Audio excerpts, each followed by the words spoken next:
And we're back. Welcome to episode 219 of No Direction, the No Direction Network's Pathfinder News Reviews and Interviews podcast. I'm Ryan Costello. And I'm Jefferson J. Thacker, also known as Perram. Now, when we say we cover Pathfinder, we like to cover multiple facets of the game, including the professional side. We have for a long time been talking to freelancers, people breaking into the industry, and just talking about the route that they went to get in. In a lot of ways, anyone that gets into the gaming hobby, some part of them believes that they have what it takes to be a game designer. And it is the kind of thing you can have as a hobby career, as a side gig, or as a full-time career. And so, once again, we are going to be returning to this to talk about how things have changed. There's a new edition, there's constantly new technology, new social media, and new things that a freelancer needs to be aware of if they want to get into this hobby on the design side of it. So, we have brought in two very different perspectives on the freelance industry. We have, I hope you're okay with me saying this, brand new freelancer for Pathfinder for Paizo, Mr. Dave Nelson. Hi, Dave. Hi. And we have veteran illuminary freelancer and the No Direction Zone, Owen KC Stephens. Welcome back, Owen. Hi, folks. Thanks, Ryan. So, Dave, you are the one that came to us and said you've got a new freelance credit. And if we ever wanted to talk to you about, well, Gods and Magic was specifically how you wanted to approach it, but we kind of spun it around and said, let's have you on and just talk about breaking into freelancing in 2020, probably late 2019 for you. So, how did you get into freelancing? And you know what? While you're at it, how did you get into Pathfinder as a hobby? All right. Let me start at the end with Pathfinder as a hobby. I started with Dungeons and Dragons 3.5 Nice. back in 2004. Yeah. I've been playing for a while. Was a bit of a late adopter to Pathfinder, but started playing it and started actually not thinking about freelancing until the final RPG Superstar. Thinking, oh, I can get into it now. I had always wanted to be a writer, but game designer I hadn't really thought of.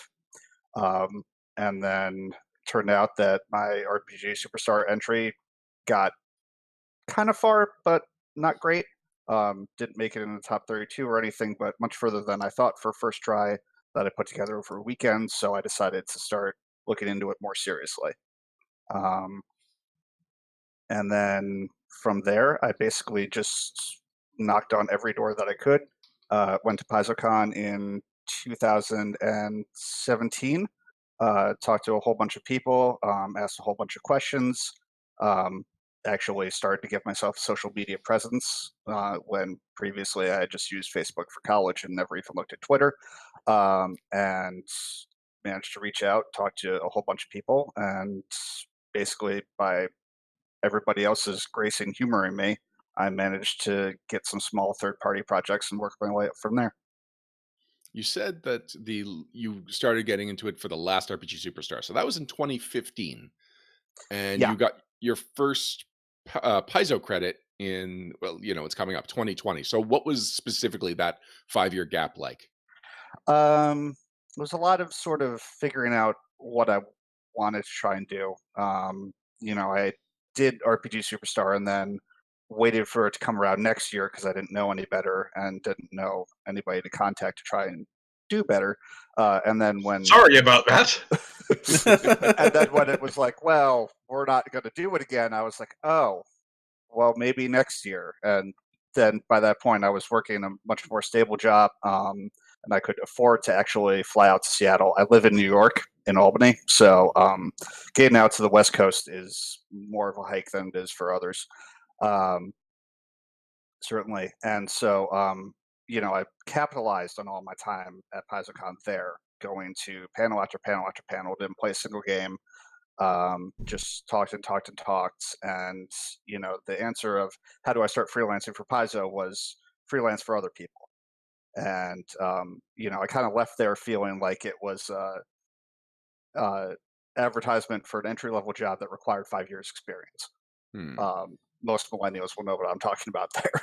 So, from that, I just started talking to as many people as I could, and it just became a matter of who was the first person that would actually humor me and let me write something. And as it happened, that was Njali, who is a freelancer who writes a lot for Legendary Games and a lot of other things. He's known for the guides on Paizo.com and everywhere else, and was kind enough to let me help with a class redesign that was happening, and that was Legendary Cavaliers for Legendary Games. Cool. So we are going to get in a little more into that and about the third part, how you can use third party to launch your career. But Mhm. let's go to Owen. Owen, can you remind people, how did you get into the RPG industry? As a very condensed version, I originally got in the RP industry because I wanted to make enough money doing Dragon magazine articles to afford a subscription to Dragon. And I got hooked on that. And I went to the 1997 TSR Writers Workshop. A few years after that, I got hired at Wizards of the Coast.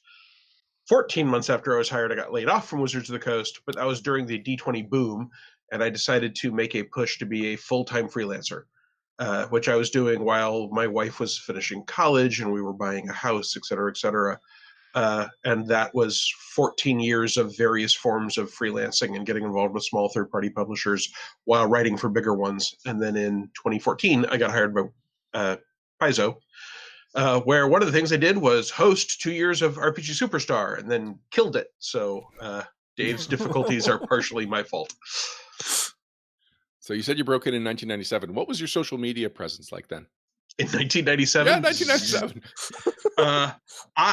Okay, I was going to say 0, and that's not true. I was active on the America Online TSR forums because that was the only social media presence I was aware of at the time. But as a result of that, I responded to a call to do reviews for the Alternity role-playing game, in case anyone remembers that, which were unpaid, but you did get free product for it. And that put me in touch with several people at TSR who I then knew the name of when I went to the writer's workshop.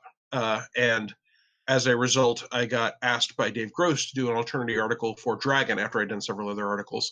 And in fact, it was the very last Alternity article ever published by Dragon magazine. He put it out after the game had been announced that it was closed, after I had been hired at Wizards of the Coast. So I submitted it when I was a freelancer. And he literally came down and told me, okay, I paid you for this. I like it. We're publishing it. But this is the very last one. I mean, that's bittersweet. That's a cool legacy. I mean, sort of. So, I think a lot of people did a lot of cooler stuff with Alternity than I ever did. so what you're telling me is you get involved in projects and they die. Welcome to the network, Owen. So, yeah, you all should be more nervous about that than I am. When I was publishing magazine articles, I literally had an article that I submitted to Shadis, and Shadis accepted it and then went out of business. So I submitted it to Troll, and Troll accepted it and went out of business. So I submitted it to D10 magazine, who accepted it and went out of business. And I seriously considered never submitting it to anyone again, because every time I submitted it, someone would accept it. They'd schedule it for an issue, and the issue they scheduled it for would be the first one that didn't happen. Wow. Eventually, Pyramid Online did in fact publish that article, so the curse was broken, but it took a while. So this is not the first time I've been accused of the person that kills projects. There was a William H. Macy movie called The Cooler, where a guy is so unlucky casinos hire him to stand next to people that are doing well. Yep. That's what you just reminded me of. It's a strange little talent, but no, and you know, when you do enough stuff, I've got 21, 22 years of freelancing under my belt. So that's hundreds, if not thousands of projects. So some percentage of them are going to go up in smoke. And as a result, those are always the one you have cool stories about. Plus, you've worked on Star Wars RPGs and you've contributed to Star Wars canon, correct? I have contributed to what used to be Star Wars canon. I don't. Yeah, I am aware of one thing I created that has been approved as official canon by Disney, and that is the existence of a group called the Killian Rangers, who have Killian Lords, who are Force users, because one of the Disney novels has a single sentence quote from a Killian Lord. Anything else I created, like Hutt Battle Armor or my History of the Force or any of the rest of that, was swept away. Uh-oh. Okay. Is that Owen or is that me? What's going on with the connection? Owen. It is an Owen thing. Owen, I don't know if you can hear us. The last thing we heard was swept away, and then you got... Call. Nope. We are hearing once every, I don't know, 30 seconds. How about now? Better, although your video is frozen. Say an extended sentence. Pick up from swept away, and let's see if we can fix that. Oh, even as someone who created part of the extended universe canon, I think it was a good call to sweep it clean so that they can start fresh. And I'm impressed with their claim that absolutely everything they do is 100% canon, regardless of what format it's in. Okay, so speaking of, sweeping clean, it seems like you've cleaned up your connection. Well, not you, but your connection's been cleaned up, so that's good. Bing, The reason I brought up Star Wars is that you are someone who went from, couldn't get your article published in D10 magazine without killing the magazine to someone that has their mark on one of the most influential campaigns, not campaigns, but brands, one of the most influential medias in the world. That's just a cool journey. It is. Although it's amazing how little difference that tends to make in getting your next job. One of the interesting things about being an RPG writer is that anyone who's going to hire you knows that they have pretty much only ever seen your stuff after it's been developed and edited and laid out and had fancy art put next to it. And they have no idea whether you turned it over on time or if you were late or anything. So if you have a long enough track record, there is a general sense that, okay, people wouldn't still be working with this person if he wasn't turning things over on time and well. But it can be really surprising how much that you can go to a company and say, hey, I'm interested in writing freelance for you. And they're like, well, we're not doing any D20 stuff. Okay, I've written things that weren't D20, maybe not a lot, but I've done it, I promise. So you tend to get niched very, very quickly. For the first half of my career, people assumed I could not write an adventure because I hadn't. And so I literally had a period where I was specifically taking adventures, including a Call of Cthulhu adventure, just to prove that I could branch out and do those things. Now it's interesting you're saying that they don't know your qualities, your capabilities, your anyway, there's another word, but I can't come of it. Just because that runs contrary to what I've heard about how it's a small industry and publishers all know each other and the publishers talk. Publishers talk about worst case scenarios, and they may talk about best case scenarios. If you do something so great or so terrible that they think of it as a story when they're sitting around with their friends at a game or doing drinks, that information gets out. But especially if you're someone that everyone knows exists, you have a tendency to not have conversations about you all that much. Um, so, I mean, Dave has done one project now. He's probably not having conversations held about him between different publishing groups, so they don't know his quality level yet. Hopefully that will change. And you never know who's going to be the exception. I remember before Ron Lundeen was hired by Paizo, at one point Wes was saying, "Who's this Ron Lundeen person? We've only done one thing. Why are we giving him an adventure path?" And everyone was like, "No, no, no. Ron turned everything in early, and he was super polite, and it was all really, really great." So this random comment caused everyone in the office who'd worked on all of his stuff to say, "No, Ron's a bad example. Don't pick on Ron. Ron's great." And of course, Ron eventually got hired, so he was at that upper crust percentage. I think if you act unprofessionally, that word gets around. If you're mediocre, if you're good enough but not great, if you're a heavy edit and so someone shouldn't take you if there's a tight deadline, that kind of information I think doesn't get around a whole lot. Now, Dave, Owen Mhm. said you've got one credit to your name, but that's actually one Paizo credit. Paizo credit, yeah, I Yeah. I Yes. shouldn't sell them short. So, what are some of the third-party publisher credits that you got in the time while you were building up to your Paizo credit? So I worked. My first stuff that I took was some stuff that I don't think has seen the light of day, actually, from a small publisher called Cobalt Sage Creations. And I won't say exactly what because I'm quite sure it hasn't actually been produced yet. Um, but it was kind of minor on the whole, and that got me very little recognition. But they have rave reviews on the stuff that they have put out that I didn't have anything to do with. So they're a great publisher. They just didn't really end up boosting me, which is fine. Um, so from there, I ended up basically introducing myself to Njali, who said, okay, well, I'm going to be working on Legendary Cavaliers, and I'm trying to get more people in the industry, which I'm trying to follow that example and pay it forward the best I can, but I don't quite have the power to do that yet. That's a work in progress. But so they said, let's work on Legendary Cavaliers together. Apparently, that work was somewhat impressive. Jason Nelson seemed to like it. It got published. Um, and then I started immediately saying, hey, I have an idea in order to rebuild the Magus class because I see some room for improvement there. So I found a co-author from the same sort of writing group, and we worked on it together. And then that got published, and now both are copper bestsellers on Drive Through RPG with 5 stars and a seal of approval and 4 stars and a seal of approval, respectively, from Zeitgeist. So Nice. What can you say about the writing group that you're part of? it's a small group that Njali has been running for a while. It's kind of semi-private, so I'm not sure if Understood. really I can hand out links or anything, but I can head there and ask when I'm done here. But basically, the idea is to have a good, safe space for people who are trying to break into the industry. Marginalized groups are encouraged to participate. We try to keep it as clean and good and positive as we possibly can. But it is also a place to honestly talk about things that are difficult in the industry. So, it can be hard for some people to hear that, and some people who don't want to hear the ugly side of things might struggle a little bit, if I'm being perfectly honest. But it is stuff that was incredibly helpful for me to hear. The revelation of it's going to be very difficult to have a perfectly funded 401k if you do this full time and retire from it was not news to me, but it still is news to some people. And I think the quicker you get that rude awakening, the better.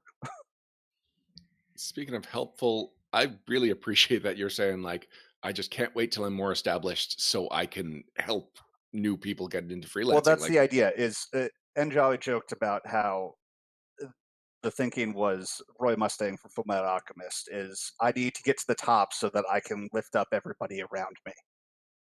And I'm trying to carry that forward as much as I can because while I have done good work that I'm proud of, it wasn't just because I was talented that I got this. And talent is the wrong word for what would apply to me. I'm hardworking, I do my research, and I try, but I'm not a genius, and I'm aware of that. So, but those are talents. yeah, well, they are to some degree, but they're also, acquired skills to the same degree. Okay, I well, they're not superpowers. Yeah. right. I I don't think it's know. important. Some of them might be. So just because they're rare doesn't mean they're superpowers. One of the things that, again, is maybe a rude awakening that I think some people need to get early is that not only is this not a great way to make a whole lot of money, doing this well is hard work. And it is hard work that requires you to continually put in more hard work. I mean, I originally came into the industry writing for 2 game systems that aren't really published anymore. Things like them mostly aren't published anymore, at least not by the big publishers that will pay you the most money. So I've had to consistently adapt from 2nd edition D&D to 3rd edition to 3 editions of Star Wars to 2 more editions of D&D, 2 editions of Pathfinder, a whole bunch of little D20 games that I helped launch with various licenses. And the willingness to get in and do the work, the hard work, and put in that time is one of the things that can make a difference between someone who has 1 or 2 things in their life and someone who can build some kind of career out of this. So I want to talk about ways that you can get into the industry. Owen, what is your take on the current state of the industry? What is the best avenue for a freelancer who wants to get into it? I think the best avenue for a freelancer who wants to get into it is to use a multi-prong approach. First, I think you want to be looking at every opportunity to put your name in front of people who might hire you in a positive light.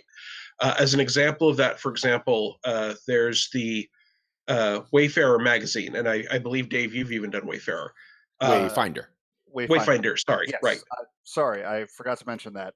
My first actual technical RPG credit is Wayfinder 2018. And that is a great way to put your name in front of a bunch of fans and some people that hire and go through that experience. And it's a fan magazine, so it doesn't pay, but no one's making money on it. I also think that you need to be active on social media. I just recently, for example, had a fiction piece go up on paizo.com.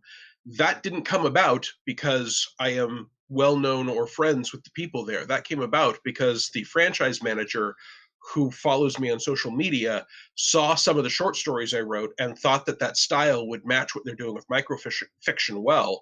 And so he said, hey, I enjoyed this story and this story that you wrote, not so much this one over here. Can you do something like that for the website?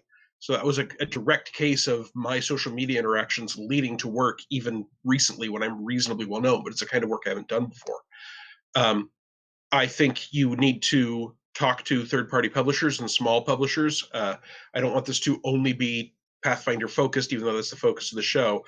Any small publisher you can approach and write an email to. And I actually want to brag on and possibly embarrass Dave a little bit. I have in front of me right now a wonderful email that Dave sent to Rogue Genius Games.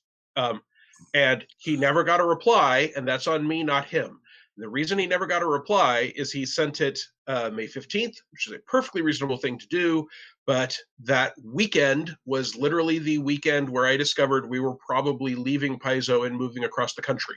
And so May, June, July, I was too busy to do anything with Rogue Genius. And then by August, it had fallen off my radar. So that's all my fault. And it's a thing that shows you need to send these out to everyone you can, because I like this email. If I had had time, if my life had not been upended, I'd have responded to him. And honestly, I may do it after the show now that I've pulled it up. But the subject line is writing for Rogue Genius Games. So the subject line is perfect. It tells me exactly what's going on. Starts with "Good morning, Owen." Great. That's polite. Shows he knows who I am. It's not to who it may concern or sir. It's friendly. Then it says, my name is Dave Nelson, and I'm a freelance tabletop RPG writer. We spoke briefly on Twitter. That's important because that reminded me of who he was. He and I had a connection. We actually spoke on Twitter. Again, importance of social media. And he's reminding me of that, which makes a link. This is not just a random person. He's letting me know who he was. And then he talks about what we talked about, him possibly writing. He talks about what experience he does and doesn't have in those projects. And then if you have any upcoming projects you need authors for, or would like me to construct a formal pitch for a product, please let me know.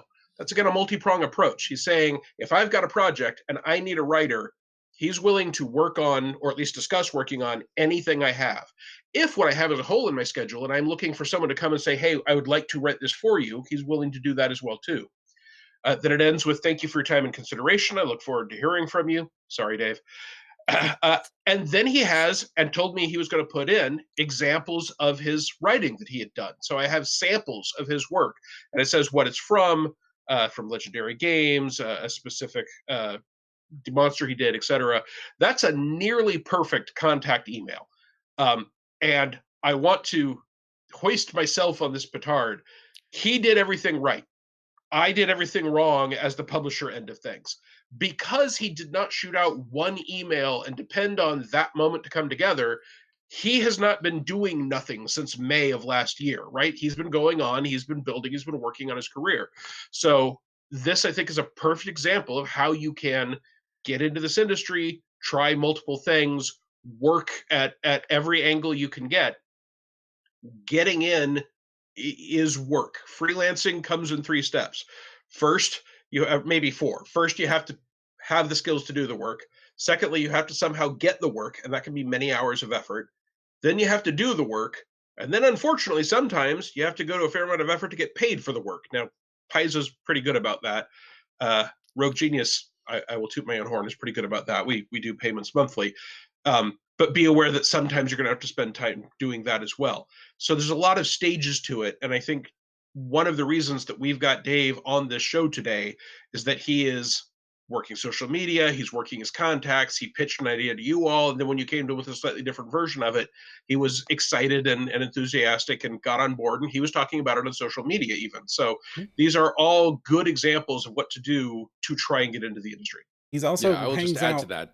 David contacted us in November about a book that was coming out in January, just saying like, "This is coming out in the future. Let me know if Mhm. you want to talk about it." And then by the time it was time to talk about it, we were like, "We should have a freelance show.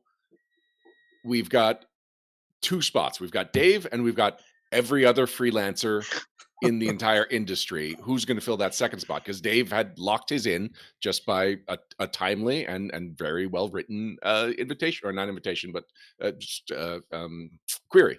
Right.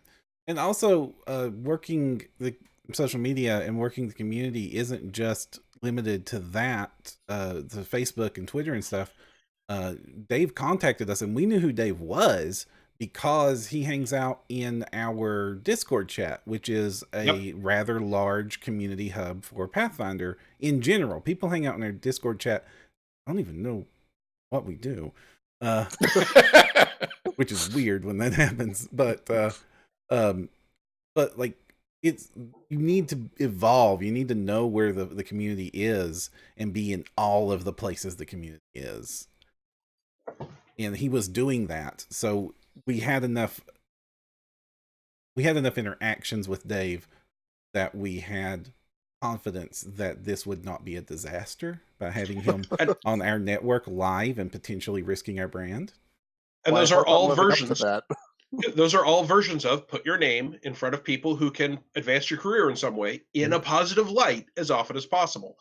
Right? If you've communicated with someone a few times and you're like, well, they seem like a very pleasant, well-spoken, aware of professionalism person, we're willing to have them on a live show. I mean, we get So, Dave, pitches. the topic right now is how great is Dave, and you haven't really chimed in a while. What do you like about Dave? That's because everything you're saying is garbage. So, one thing I do want to make clear is I did make a conscious decision in 2017 to join Twitter to try and network. And then it became so much more after that.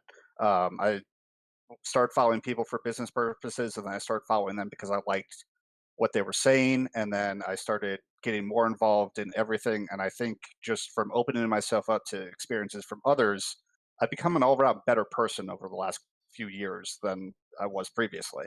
So it's not all about business, but also becoming a better person will make you a better writer. The more empathetic you are and the more you understand other people's plights, the better your content is going to be from a mechanical perspective and from a narrative perspective. So it's not just that I'm out here fishing for tips and looking for my new job. Um, I do also, sorry, my computer fell asleep. Uh, Happens. I also do genuinely like interacting with people. So if anybody has questions about my content, my DMs on Twitter are open. You can approach me on Discord. Um, I'm not as active in some Discords than I am in others, mainly because sometimes I need to maintain a professional face and sometimes I just need to complain to friends. Um, but I mean, that all is part of it. But also, I just like spending time with people. Despite being an introvert, the internet is a great tool to get me out of my shell that way.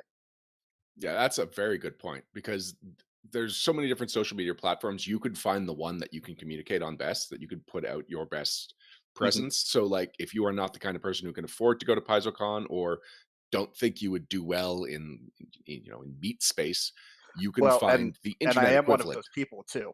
Is recently in December, I went to PAX Unplugged with every intention of trying to make as many contacts as I possibly could, and I met Chris Pramis from Green Ronin. I tried to find Perrin at some point, couldn't find you. Sorry. But the place was huge. It's neither of us' fault.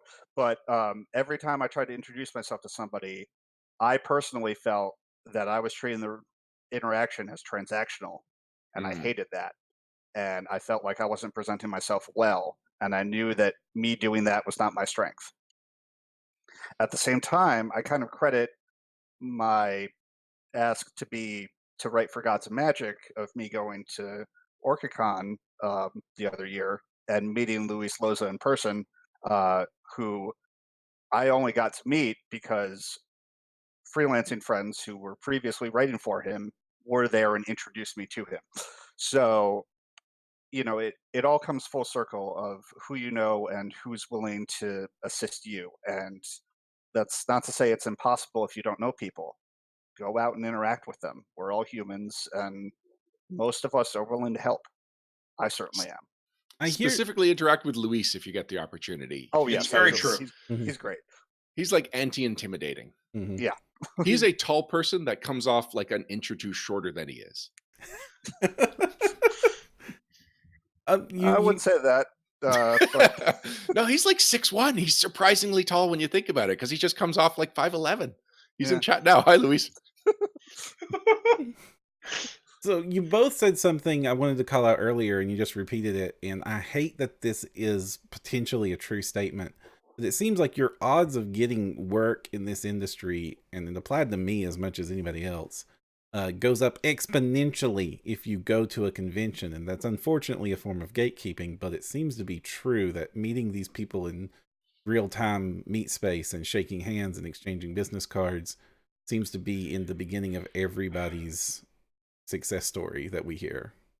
It's a super effective and efficient way for people to know who you are.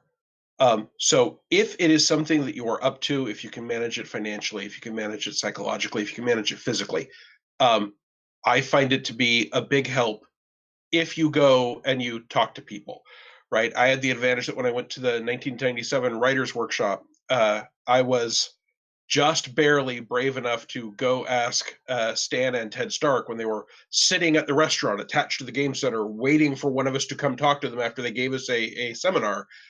I was the one person who went and said, hey, can I join you all for lunch? And they were very, very positive and had me sit. That meant I got to chat with them over a couple of hours. You're not always going to have that opportunity, but it's super useful if you can. But there are other options. You can look to other communities, and as Ryan was mentioning, find one that works for you, right? If you are responding to someone on Twitter fairly often and politely interacting with the things they say, I at least notice that. If you're talking to them on Facebook, if you make comments, if you're following them on a Patreon, if you are on their Discord, or you watch a show that has a large following and other people are in the chat, you can engage that way. There are people I got to know because when I left Oblivion Oath, I would get in the chat and watch the show because I missed it. And there would be other people who would say funny stuff on the chat of the live show. And some of those are people I now know on a first name basis because I got to know them there and they seemed interesting. So there are other options. But yes, it is a super efficient option to be in meet space, to say hi, to ask if you can take them out to lunch, or do they need you to bring you a bottle of water, or sit down and play a game with them if they're doing demos, whatever. Oh, that one there's a cool tip. I definitely think people need to. I have gotten so many interviews and conversations by saying, hey, do you have some time for me to buy you lunch and talk about this? Mm-hmm. And then another thing that Dave mentioned earlier is if you know anyone who knows anyone, it doesn't have to be a first-person link, right? If you know someone who's going to be going to an event or who's going to be on a show, and they know who you are, you might be able to get an introduction out of that, or have someone say, "Oh, you're that person who was with whoever." Mhm. Those are all huge helps. I want to talk about business cards. Oh, sorry, go ahead, Dave. You don't need to actually meet people face to face in order to get work.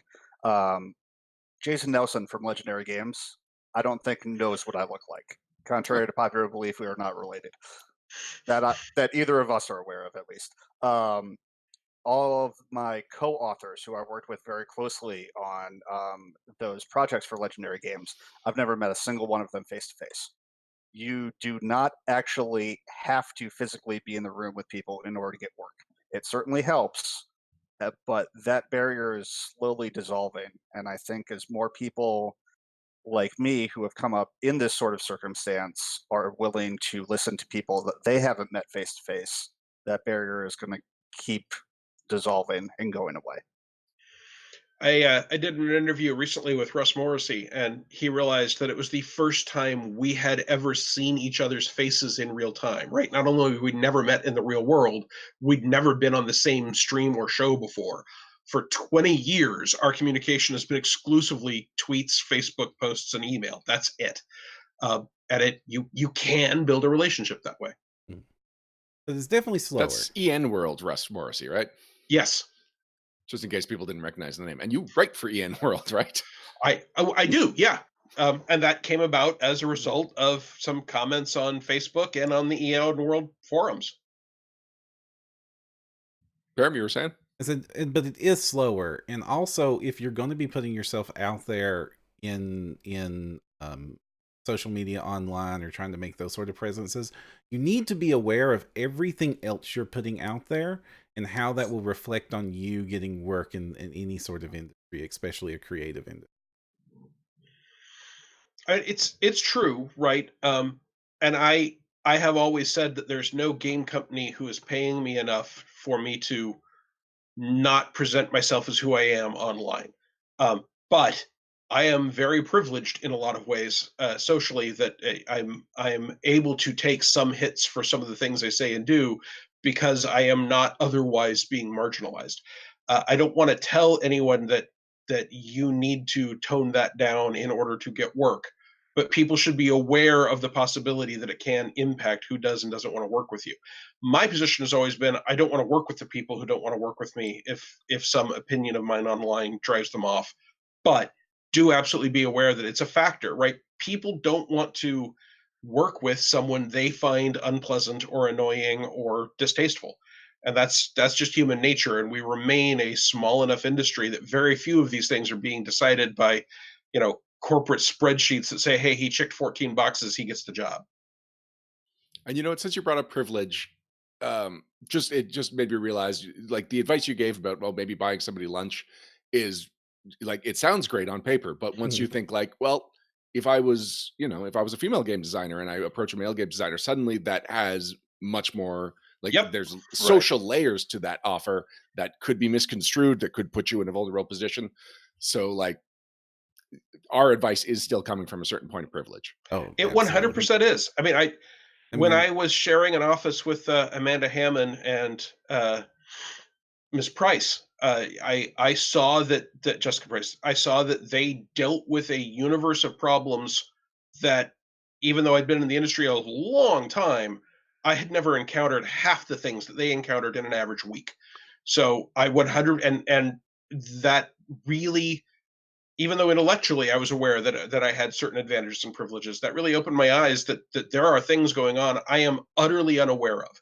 And that if I want to try and counteract, I have to actively go out and try to make a difference in those regards. And I'm not as good at that as I should be. But yes, people need to be aware that there are people who have a much more difficult row to hoe.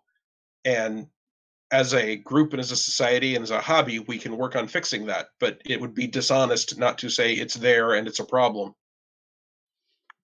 I do want to talk about business cards, though, because I have so many thoughts on business cards. Mine are terrible. Are they? Tell me about your business card. I got them on Vistaprint. That's fine. A month or two before PAX Unplugged, and that was the first time I've ever had them. And they just have my name, my email address, and RPG game designer and freelance writer.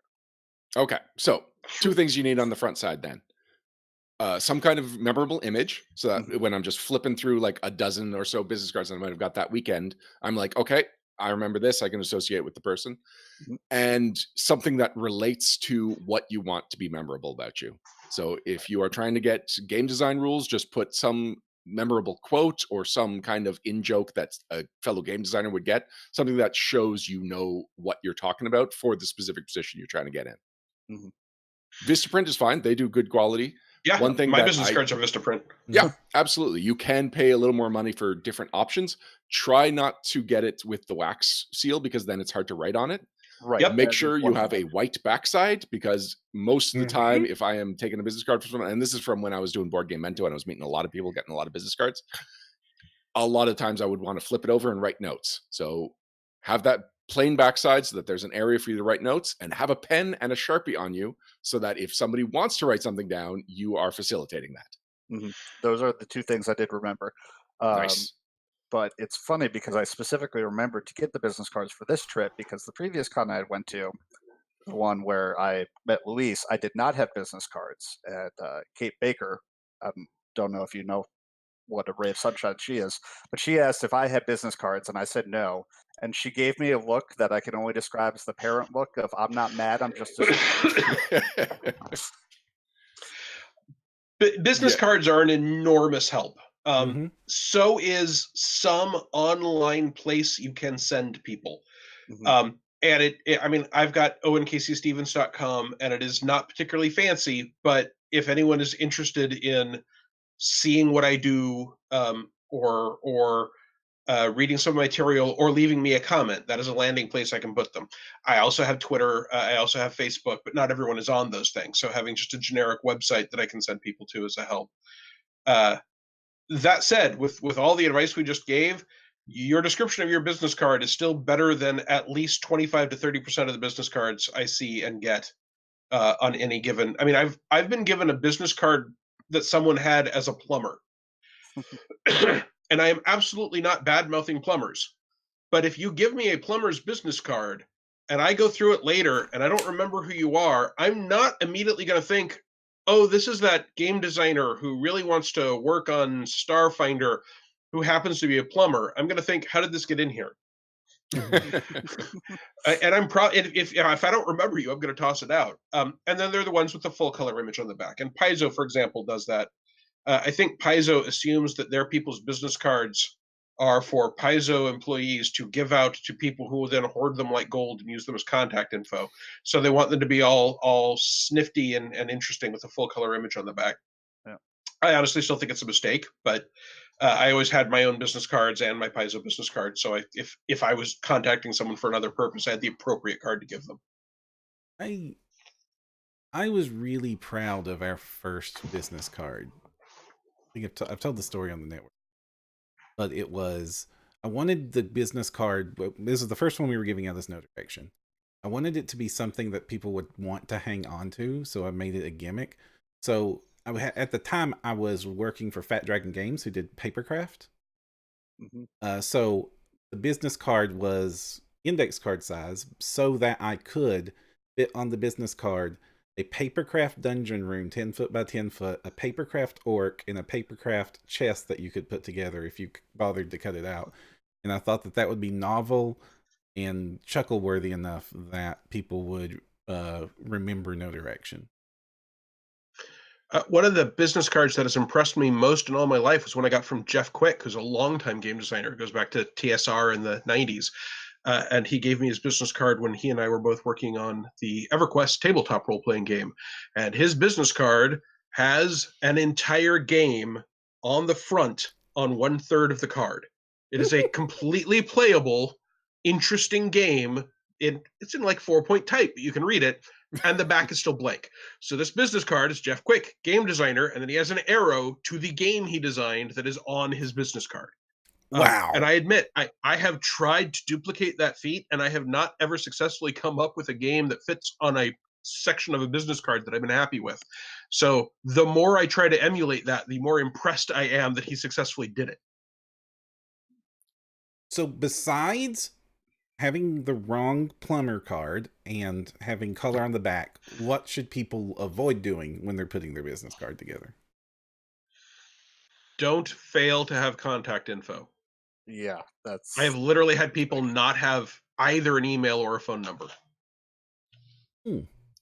Also, and this seems kind of obvious, but make sure that whatever contact info you're having, particularly if it's an email, is a professional looking email address.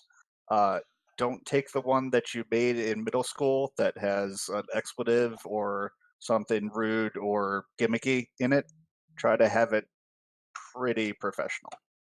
Or at But my least, high school email address is my Dungeons and Dragons character. and see, that's great, except the fact that no one can remember to spell it correctly, and then they That's send it to true. a completely different person. One of the pieces of advice I got super early, before I had published anything on my own, was from Robin Laws. And he said that he really liked it when someone used their real name as their business card contact, their professional contact, their email, because then he was able to connect those different people together. If your email address was Happy Dragon 53, he will not remember that Happy Dragon 53 happens to be Owen Stephens. And if I'm Owen Stephens when people are introducing me, but I'm OKCS whenever I'm getting a credit, then he can talk to me, email me, look at stuff I've done I like, and not associate those three identities together. And that's why I decided I was Owen KC Stephens for everything, for my Twitter, for my email, as much as possible. That is my identity, and therefore it's also obviously what I have on all of my business cards. Have someone spell check your business cards. I'm going to tell a story on myself. Some of the business cards I first passed out were Owen KC Stephens because the second E was missing. Oh. And I literally gave that to Joe Carricker to try and get work from him. And he went, "Oh, I didn't know you only had one E in your last name." And I was like, "Oh my God." So I was like, funny story. I didn't have this spell checked, but I promise that's because my business cards aren't things I'm trying to get someone to give me money for. I'll do better on my turnover. Now, Joe has worked with me since then, so it wasn't a deal breaker, but it sure doesn't look good. And a business card is a small little thing. So, get some other human being's pair of eyes on it. I mean, that also goes for the graphic design. If you've got somebody that is very visual leaning, it's always a good idea to be like, "Hey, is this too busy? Is this just plain ugly?" Don't assume that anyone can do graphic design. And then I will also note, Ryan was talking about having a funny quote or an interesting image. When picking that, also keep in mind what Dave said about being professional. I have had business cards come to me that say things like, someone who writes material better than anything from the Star Wars RPG. And I'm like, well, if you're handing me this business card, you are actively insulting me with your business card in an effort to be memorable. So I'm not saying that's 100% a deal breaker, but if I've got 4 business cards in front of me and I'm trying to decide which one I'm going to call for a gig, I'm probably not going to start with the one who thinks everything I did is terrible. And people will go after styles of play. I've seen cards that talk about how great the old school is, how terrible it is. They'll have things like no amateur thespianism allowed. If you do that, you are specifically attacking a subset of your potential audience and employees. I recommend against. Yeah, I know a longer form version of that is if you're sending a query letter, don't include something about how you're going to fix the game industry or fix the game that you're querying for, because you are talking to somebody in that industry that you are alleging is broken. Yep. And not a good foot to step with. And also, candidly, odds are, no, you won't. Even if they actually give you the opportunity to do so, there's a reason it's broken to begin with, and a single person is not going to be able to fix it. Well, and a lot of these things are frequently playstyle questions, right? I've had people come to me who want to fix something that intentionally exists in an RPG because market research with tens of thousands of people said that would be more popular than doing it another way.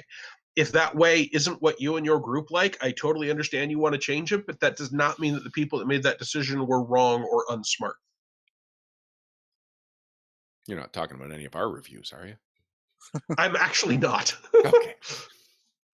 Well, oh man. Another thing I want to mention about freelancing in general, which is something that frequently gets lost, is follow-up. If you have done that, you got the job, you finished the job, you turned in the job, you're told you'll get paid for the job. That is a great time for a follow-up email to say any variant of, is there anything else you'd like me to do? Or, hey, I've got other work that books me through till June, but I'd be available for something large after that. Just keep that communication going if you can. Mm-hmm. Yep, I have spent actually the last 2 or 3 months doing exactly that. Of people that I've wrote for previously that I want to keep working for, I've sent them updates, and for a while it took me a bit to get the formula down, but it pretty much is, hello, so and so. Again, identify them by name, show you know who you're talking to. Hope everything is well. I enjoyed writing for you last time. I'm currently in between assignments, so if you have anything, please keep me in mind. Thank you. Look forward to hearing from you. Signature. It's that easy. The Indigo Montoya pattern. Exactly. Something we haven't mentioned, Perram, is that we have a live chat on Twitch if people have questions for us. Hello, live chat. In fact, Kitsune Warlock in the live chat has a suggestion for business cards is to make sure they fit in a credit card slot. That is one thing about the postcard that Yeah. I wouldn't. Yeah. I would find some way to fix that, because as someone who has since become someone who gets business cards, if it doesn't fit in my business card holder, it goes in my back pocket and usually gets tossed out with my recycling stuff by mistake. Yeah. I'd agree with that. Even I agree there, because I have gone from somebody who hands out a bunch of business cards to somebody who gets a bunch of business cards, and the big poster cards ones get placed very reverently in my bag of holding pocket that I use just for business cards at conventions, and then around March I'll find them. Yeah. It then sits there until it dies or is eaten by a moth. Yeah, and I actually have a drawer full of business cards at work, and it is a business card drawer for business card size business cards. So you're not just inconveniencing me from getting it from point A to B. Point B is also inconvenience. Mm-hmm. And there are still people that have physical business card Rolodexes, because they get a bunch of business cards. So something that is standard size is helpful. You're all like with any sort of creative brief, you're always balancing making sure that you fit within the communications network, so that you're following the standards, so that you're not difficult to communicate with. Your business card is a standard size, but you also need to stand out and be a little bit different, and that is always a frustrating balance. If for some reason you are sending a resume, do not make your resume a character sheet. I know it seems unique and special and cute. It isn't. It is a frustrating slog to find the information I need as someone who is vetting resumes for it to be in a non-standard format. So you are annoying me, and you are one of a dozen people annoying me for any given call. It might have been cute in the late 80s. That time is gone. What about more for a cover letter? No. Okay. No. Don't. It's overdone and it's frustrating. Oh god. And your cover letter is so important. Yeah, that is your writing sample. If you do not have a well-written cover letter and you're applying to be a freelance writer, oops. All right, we are coming up on an hour, so we should probably start wrapping things up. Dave, tell me something that surprised you. Either something that worked that you didn't expect to, something that didn't work that you expected to work. It's a pretty good question. Thank you. I ask only the good questions. It surprised me actually that people thought I was good at this, and I mean that completely seriously. I'm not a math nerd like some people in the hobby. My entire thing when I went to PaizoCon, I wasn't thinking about doing specifically game design. I was wondering, how can I write for Pathfinder Tales, not knowing that was a bit of a defunct product line at the time, and still is. And that was also aiming way too big. But the fact that I have gotten good at networking, and even talking to other freelancers, they think I'm good at it. That was never a skill that I thought that I was going to actually get down, let alone be better than other people at, and have people tell me that to my face. That still continues to surprise me. Bringing up Pathfinder Tales, that reminds me of something I wanted to touch on that you said, Owen. I didn't realize you had fiction on the Paizo website. And we're friends on every social media platform. You're part of the network. We talk on a semi-regular basis, and that I totally missed. And so that's why when you say have a multi-pronged approach, yeah, because this is a major new thing for you, and I missed it somehow, despite all the other ways that I could have caught it. You could be forgiven for that, because that blog went up really quietly. I didn't see it. It did, and it was originally marked as coming from December, and it was originally marked as a Star Drive or a Starfinder fiction instead of Pathfinder fiction. But it's up now, and I've pointed to it a few times. It is something new and exciting for me. But yeah, it's easy for people to miss things. I mean, I got my first official Star Trek gig a couple months ago, and there are people that still have no idea I got paid to write something for Star Trek.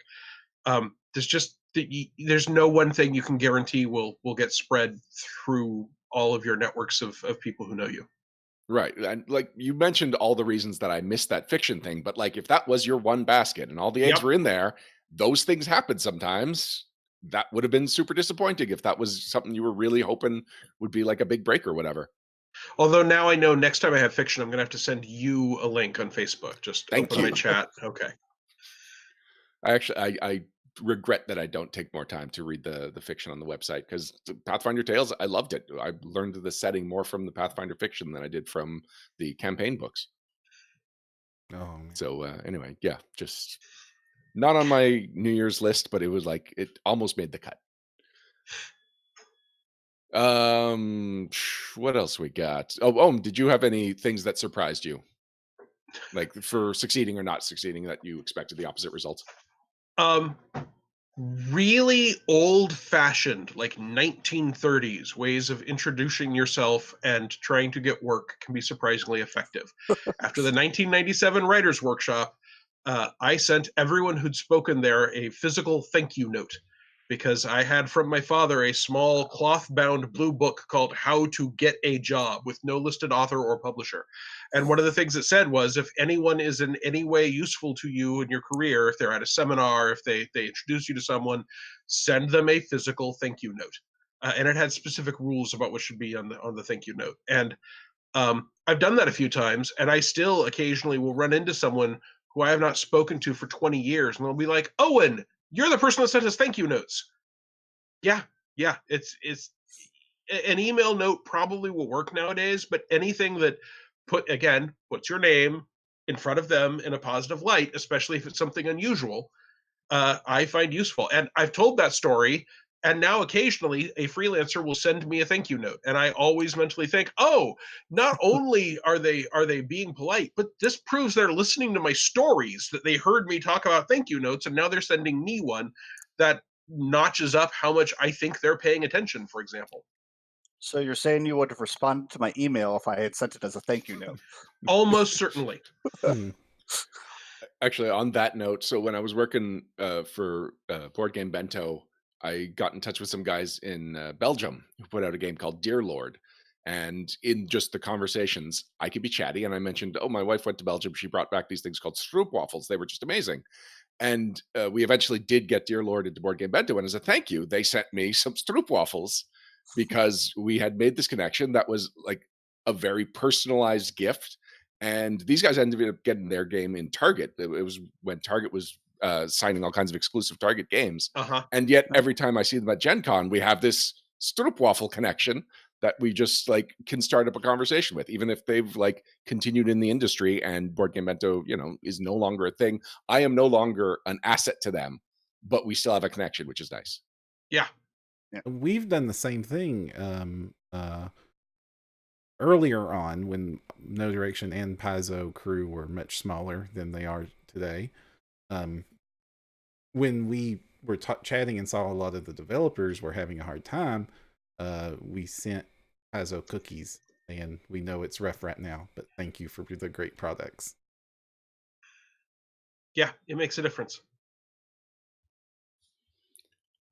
We are coming up on the end of this interview then, so I want to give each of you a chance to plug absolutely everything you're doing. And if you have any stories about how you got those jobs or whatever, feel free to include them. So, Dave, you look like you got a thinking face on. Should we start with Owen? No, I just look like this. Well, that's good. So what are some of the things that you've got coming out that has been announced? Some things that you can actually talk about. So first of all, next week is Gods of Magic, which is my first Paizo credit. I've cleared it with Luis. I can tell you what I wrote, but I can't tell you about it. It's not a spoiler. Everybody knows that this was going to be included. I wrote the articles for both Caden Kalian, who is my favorite deity, and Gazra, who is my second favorite deity. So this was Wow. This was Those perfect for me. Yeah. Big names. Yeah. Like, Yeah. Congratulations. Congrats. I was surprised when I got the assignment. So, and then I also have contents of undisclosed nature coming up in Absalom, City of Lost Omens. Cool. And what about any non-Paizo work that you've got coming out? Nothing currently. Maybe in the future, but I'm also finishing up my third bachelor's degree and working full time. So enough is enough for a month or two. We didn't even get into it. What are your bachelor degrees? Gods and Magic was the perfect assignment for me because my first 2 bachelor's degrees are in classics and comparative theology. Uh, when I was going for my 4-year degree, I had a minor in classics and a major in comparative theology. And by the time I was finished, I was 1 semester of Latin away from having a major in classics. And I said, forget it, let's do it.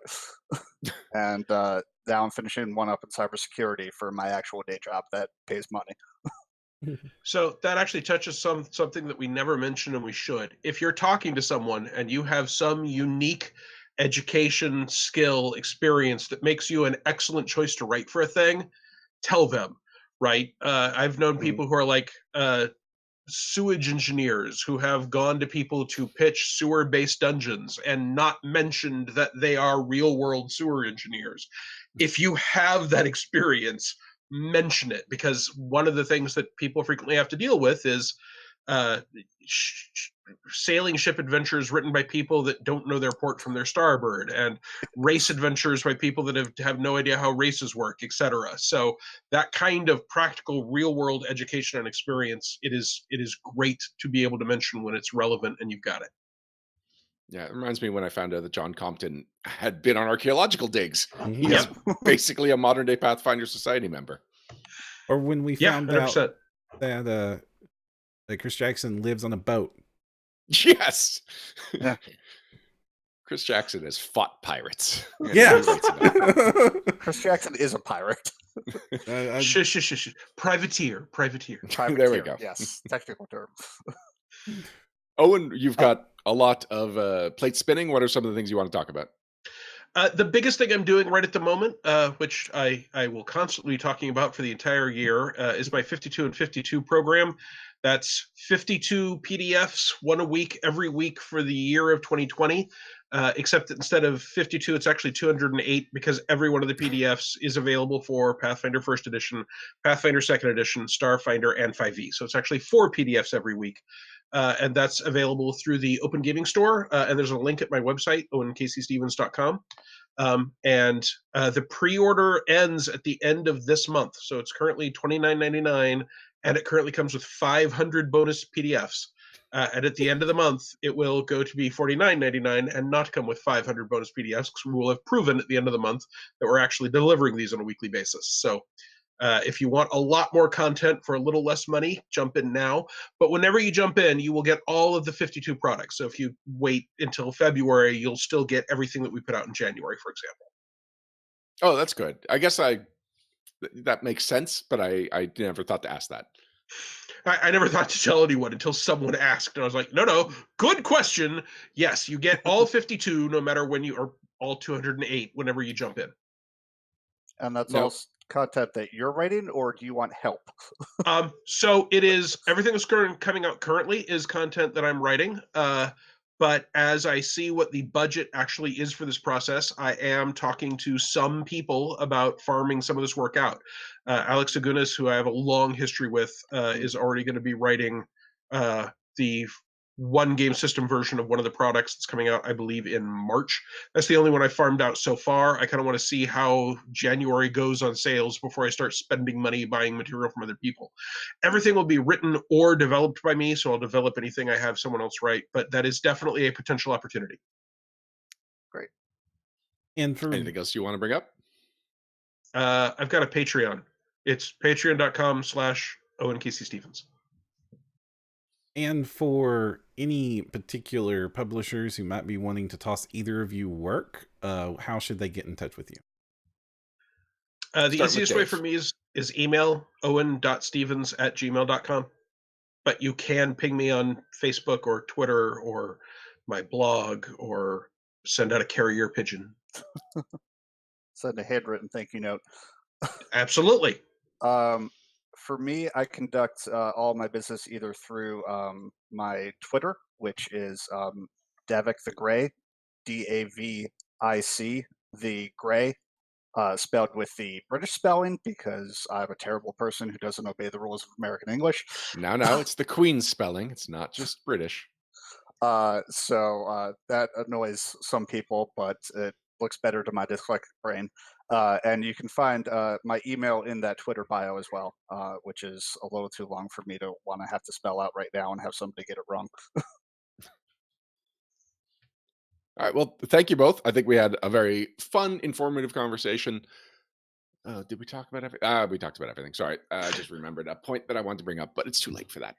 So, That's okay. Just have me back. See? Yes. Yeah, absolutely. Yeah, always be selling yourself.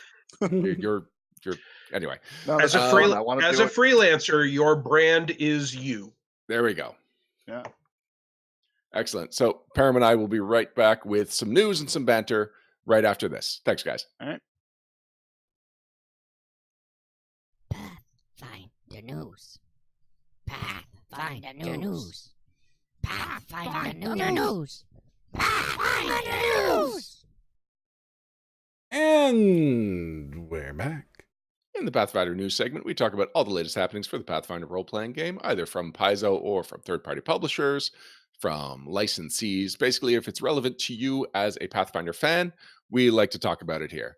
And the big news is something that was just on the cusp of being announced before last episode, and that is Hero Forge. It's not a licensee, but it is something that I think all fans of Pathfinder are aware of.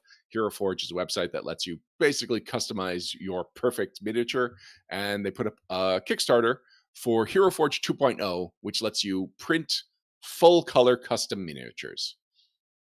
Now, last episode we were talking about are they really printing it? Like that can't be. There must be something that, even though it's clearly stated in the emails, it's a 3D printed color miniature. Surely there's something else to it. But no, Perram, as we found out, 3D full color printing. Right. And we also nailed the price dead on too. With the it's going to be $40 for the mini. If you get it printed in full color, as opposed to $20 if you didn't. I am going to, hopefully this works, web capture it. There we go. They've been showing off this image especially, which is this angel character with a fox on a really cool base and these wings, and this gradient pink going through the wings into orange, in like different textures of color on the tabard, and different textures of color on the metal parts. And like, this is all stuff that would take your average miniature painter a very long time to accomplish, especially the gradation, which is something machines are much better at people at doing. And just to see they actually do show you like variations of that print. I'm pulling it up on screen, and the actual version that got printed, and it is just way impressive that this tech exists at all. And oh my god, I also like that they understand what other uses there are for Hero Forge. So as it's going, if you're scrolling down and you're reading it, it talks about, are you a painter? Then you can just go in, recreate the miniature that you've bought elsewhere, and see how different colors look on it, what areas should be painted certain colors, and then just try and match it with your paintbrush. Basically, they understand that they're releasing a tool that will have value beyond what they can monetize. And that's one of the reasons it's going up on a crowdfunding source, because that way, if you plan on using this for that, if you want that part of this feature to exist, this is an opportunity to help get to it. Now, they don't need that much help right now, because it says 4,000% funded on the graphic, but I don't know how often they're updating it. They have, I'm going with the Canadian numbers here. Their goal was $55,000 Canadian, and they are at $2.3 million Canadian. They're so almost assume like they're almost 1.9. 8,000% funded right now. Yeah. Oh my gosh. Yeah, they blew past all of the announced stretch goals very early on, and then also announced and confirmed that they reached a whole bunch of other stretch goals. And I believe they are out of stretch goals right now, or they are looking for new stretch goals they can add. Oh no, there are still some locked stretch goal. No, unlocked. Keep going down. There we go. We've got some things are locked, like arm sliders. Oh, to make arms longer. I haven't seen these new ones.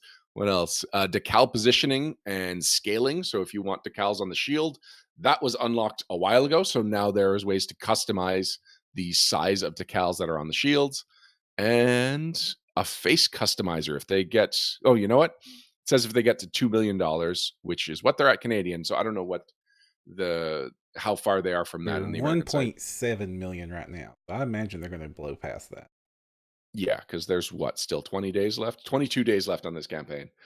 And they haven't got my money yet, and they will, but they haven't got it yet.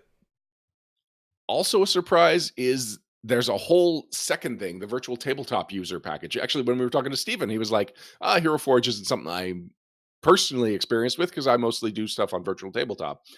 Now you can actually take these 3D models that you make using the Hero Forge, or not now, but when this whole thing delivers.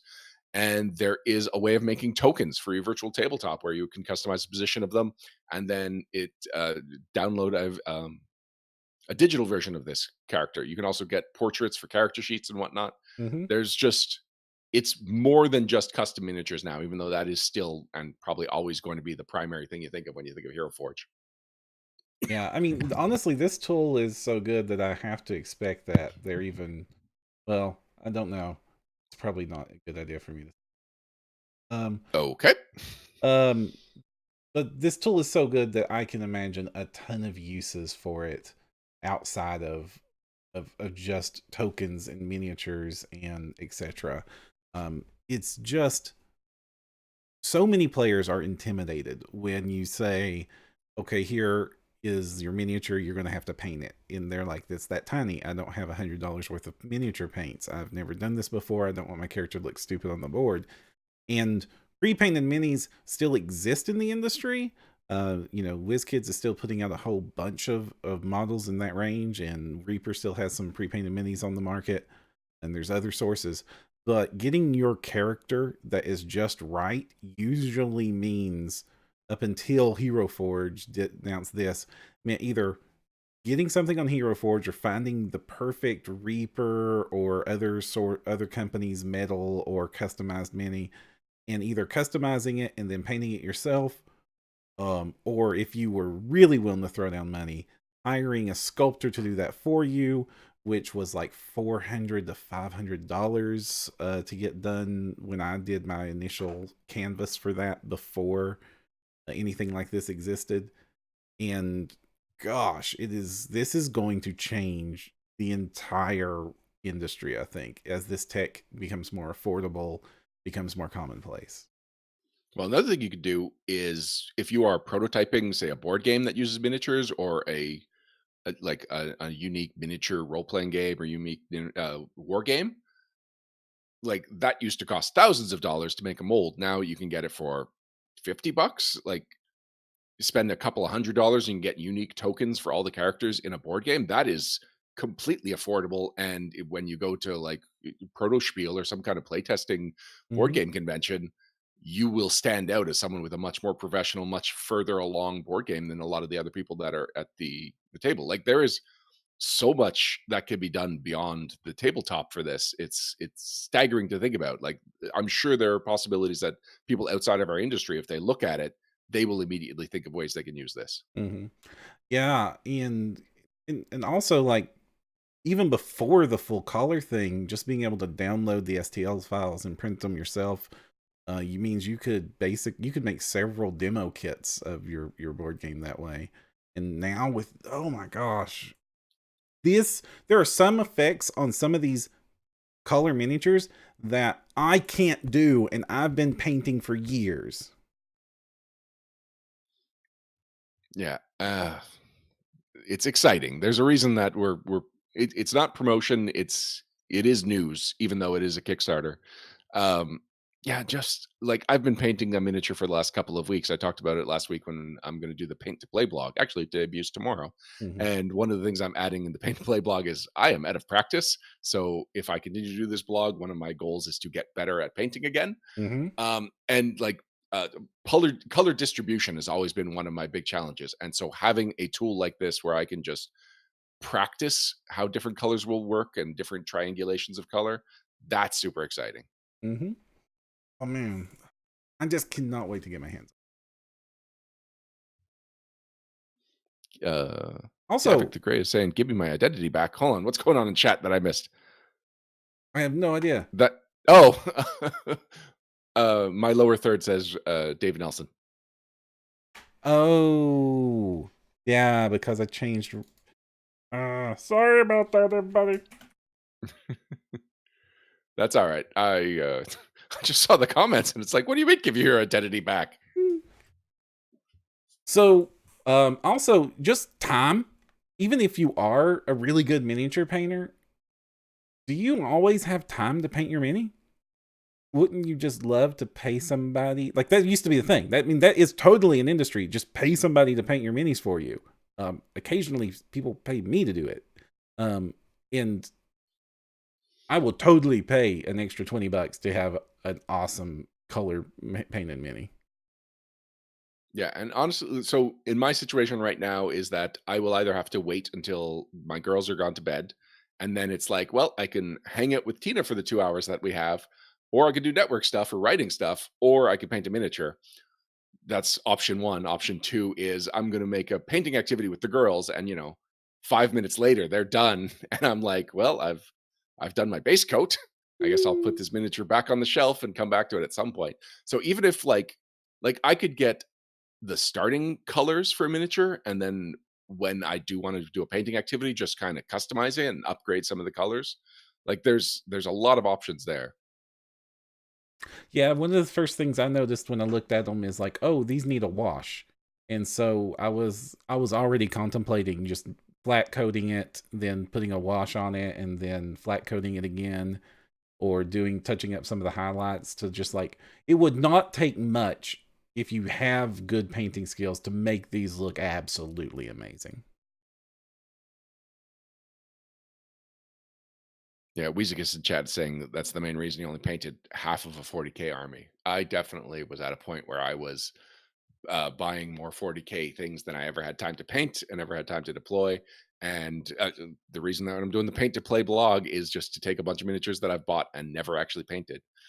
But also, like, some days I just like fooling around on Hero Forge. Like, if I'm eating lunch at my desk and I've got nothing to do, or I just can't focus on anything, I'll listen to a podcast and just be like, can I make snake eyes on this? Let me see if I can make snake eyes. I can't. They don't have a good visor. But like fun little challenges like that. When I was ordering art for my game, I don't know that people know about. And I was ordering character art, especially when I was ordering character art for people that had English as a second language, because a lot of freelance artists aren't necessarily in English first speaking countries. The artists are all around the world. And I would prototype some of the characters in Hero Forge and said, well, this is basically the character archetype. I need it to look kind of like this. And showing and references always makes ordering art easier. Yeah, smart. Man, we've been talking about this for a while. I just feel like when we get Hero Forge 2.0, it's just going to be that much better. And as much as Stephen was saying last episode that we talk about Hero Forge a lot on the podcast, apparently more than I realized, I have a feeling we're going to be talking about it a lot more when this goes live. Oh yeah, yeah. Oh man, can you imagine like just doing your characters, all your PC's art in this, even if you weren't going to order the minis, and just putting it on the character sheets like they show up? That like they have that as an example. That is going to save so much time. I mean, I used to have to do things like that in like EverQuest 2 and like dressing up EverQuest characters, or gosh, City of Heroes. I use that as character art for amateur stuff a lot of the time. So that's the major news. The only other piece of news, and if people in chat remember any major news that came up in the last 2 weeks, I, for some reason, was sure there was several news items for us to talk about. And when I started making the outline, I could not think of them. And I could not help him. Yeah, well, that's all right. It's not on you to help me. I just surely there was something I'm missing. So if chat, you remember something, or if you just like our take on something that you've heard about recently, please let us know. But one thing, this is almost even a shout out, but it kind of fits into the whole miniature thing that we're talking about, is that Reaper Miniatures is doing an Australian bushfire relief fund. So as I'm sure you know, a lot of Australia is on fire. It is terrifying to think about. And Reaper Miniatures has a fundraiser where if you buy one of their packs in the Australian Bush Fire Relief Fund, which is either the Koala Miniatures Courage and Hope or the Australian Wildlife Pack, which is a koala familiar and a kangaroo familiar. And actually, that's the exact miniature that I used for Joey, my Mad Dog Barbarian with the kangaroo animal companion. You can get them for $9.99 and $7.50 will go to the RSPCA, which is one of the major people that is contributing to relief efforts in Australia right now. Because one of the major problems with the bushfires is that a lot of Australian wildlife is suddenly at risk of going extinct. Like, we may not have koalas in the future, which is just kind of not a thought I would have in my lifetime. Yeah, So that is so incredibly downer, but so important. So I'm glad to see different companies like this and Reaper going out of their way to try to help however they. Also, that's a really cute koala. I mean, they are, and I can vouch for the quality of that kangaroo. It does a good job, and it always makes an impression when I put it out on the table. So Owen in chat has asked if we mentioned that No Direction was on the top 10 RPGs from 2019 that EN World put out. I've got that in my shoutouts, but sure, if we want to take a couple of minutes, since that is the only request for a topic to cover. Hey, Perram, we made number 8 on the top 10 RPGs for 2019, according to EN World and its users, I guess would be the best word for it, right? yeah, that made me feel all warm and fuzzy inside. All of our fans that helped with that, thank you all so much. We did not know we were in contention or anything. Yeah, and this is something that's been put out for several years, and I don't know if we've ever made the top 10. I don't think so. We probably would have noticed. But even better, like the warm and fuzzies of making the list was nice, but even better for me was listening to the hosts just talk about like, oh, everyone knows No Direction. Like, obviously, you know them, you know their convention coverage. Just we are an institution of gaming podcasts from the way they were talking about us, and that was really rewarding because, like, number 10 on the list was the Tome Show, which is, you know, a show that in a lot of ways No Direction kind of spun off from, and yet the hosts just kind of like stated what the Tome Show is, whereas they went out of their way to very personally vouch for us, and that was nice. Yeah, it did feel nice to hear that. And I just didn't know at the time. So thank you all. Thank you, Ian World. It was sweet. We hope that we continue to entertain you all. So as I said, I thought this was a major news Mhm. week, and so I don't have any banter topics prepared. And chat, once again, really, if we can do like an impromptu no question segment, if anyone has any questions for us about just any random thing you want us to talk about. We do have Perram, are there something any from chat. Oh, we do? It's a Kickstarter that I've seen before that they're calling out. It is called the Portrait Workshop Kickstarter, and I'm pulling it up on stream now. All right. I cannot vouch for this company or anything or these people. I have not. Well, let's start with the name. It is the Portrait Workshop Kickstarter. Portrait And Workshop it is by World Spinner. There we go. And it's already funded, so hopefully. And basically, they're doing 2D version of what we were talking about. They're actually doing, I believe these exist. These are usually called paper dolls online, this sort of software, but specifically aimed at role-playing gamers.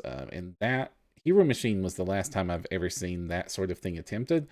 And also the character illustrator in Campaign Cartographer.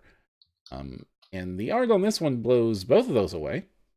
Though it does appear to be mostly upper busts, and they also have a commercial license version that you can purchase if you wanted to. I don't know if people would be interested in that, but this looks nice, and it's kind of really cheap Kickstarter. It's like $10 is the entry to get the app. Oh, it's an app. Oh, okay. I missed that this is all mobile. Yeah, you can getting good character art easy is hard, and not to put a slight on artists, you should totally go hire artists and support your local artists. But sometimes you need the bad guy's picture right now, and you don't have 2 weeks to wait for the artist to do it and get it back to you. That's true. Actually, you mentioned Hero Machine, and that is something that I tooled around with at some point. Mhm. And it is a similar idea of just you could very much customize your character to look like. I remember there being hundreds or thousands of options when I was using it. And then I remember somebody sharing something years later, and I was like, oh, wow, there's that many more options. I'd even forgotten the name. So I'm glad that you brought it up. I have, back when I was getting into 3.5, Hero Machine was around, so it's been around forever. I have some of my early 3.0 characters illustrated in Hero Machine. Cool. Yeah, I definitely have Azal when I brought him back for the Ravenloft, for the Castle Ravenloft that we did in 3.5. That was around when I discovered it, and he looks terrible, and I would never share it. I just was. I am not good at visual arts. Okay, so we do have a chat where Donato Classic Luis would like to know what upcoming gaming products are we looking forward to, Pathfinder or otherwise. Start with Pathfinder. The hardcovers that are coming out. Mhm. I'm looking forward to Gods and Omens, Lost Omens, Gods and Magic. Mhm. But I am surprisingly really excited for the Game Mastery Guide. It was not a book that I had to, it was one of the lower books on my list when it came to first edition, and yet second edition feels like they've learned from the impression that the first one left and have changed it up. It's got a little bit mixed of the strategy guide that came out that I actually think was an underrated first edition book.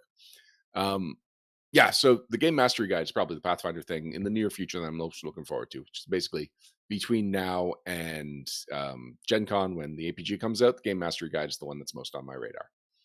Yeah, ditto. I'm not looking forward to Gods and Magic because I just got it this morning. Oh, okay. I don't have to look forward to it. Whew, that was a hot take for a second, Perram. Yeah, no. And then Louise hates me forever. No, I got it this morning. He's even the one that asked the question. I got it this morning, so I'm no longer looking forward to it. I has it. And I am, you're right. The Game Mastery Guide is the one that I'm really twitching to get a hold of because I've been really impressed with previous incarnations of these sorts of books.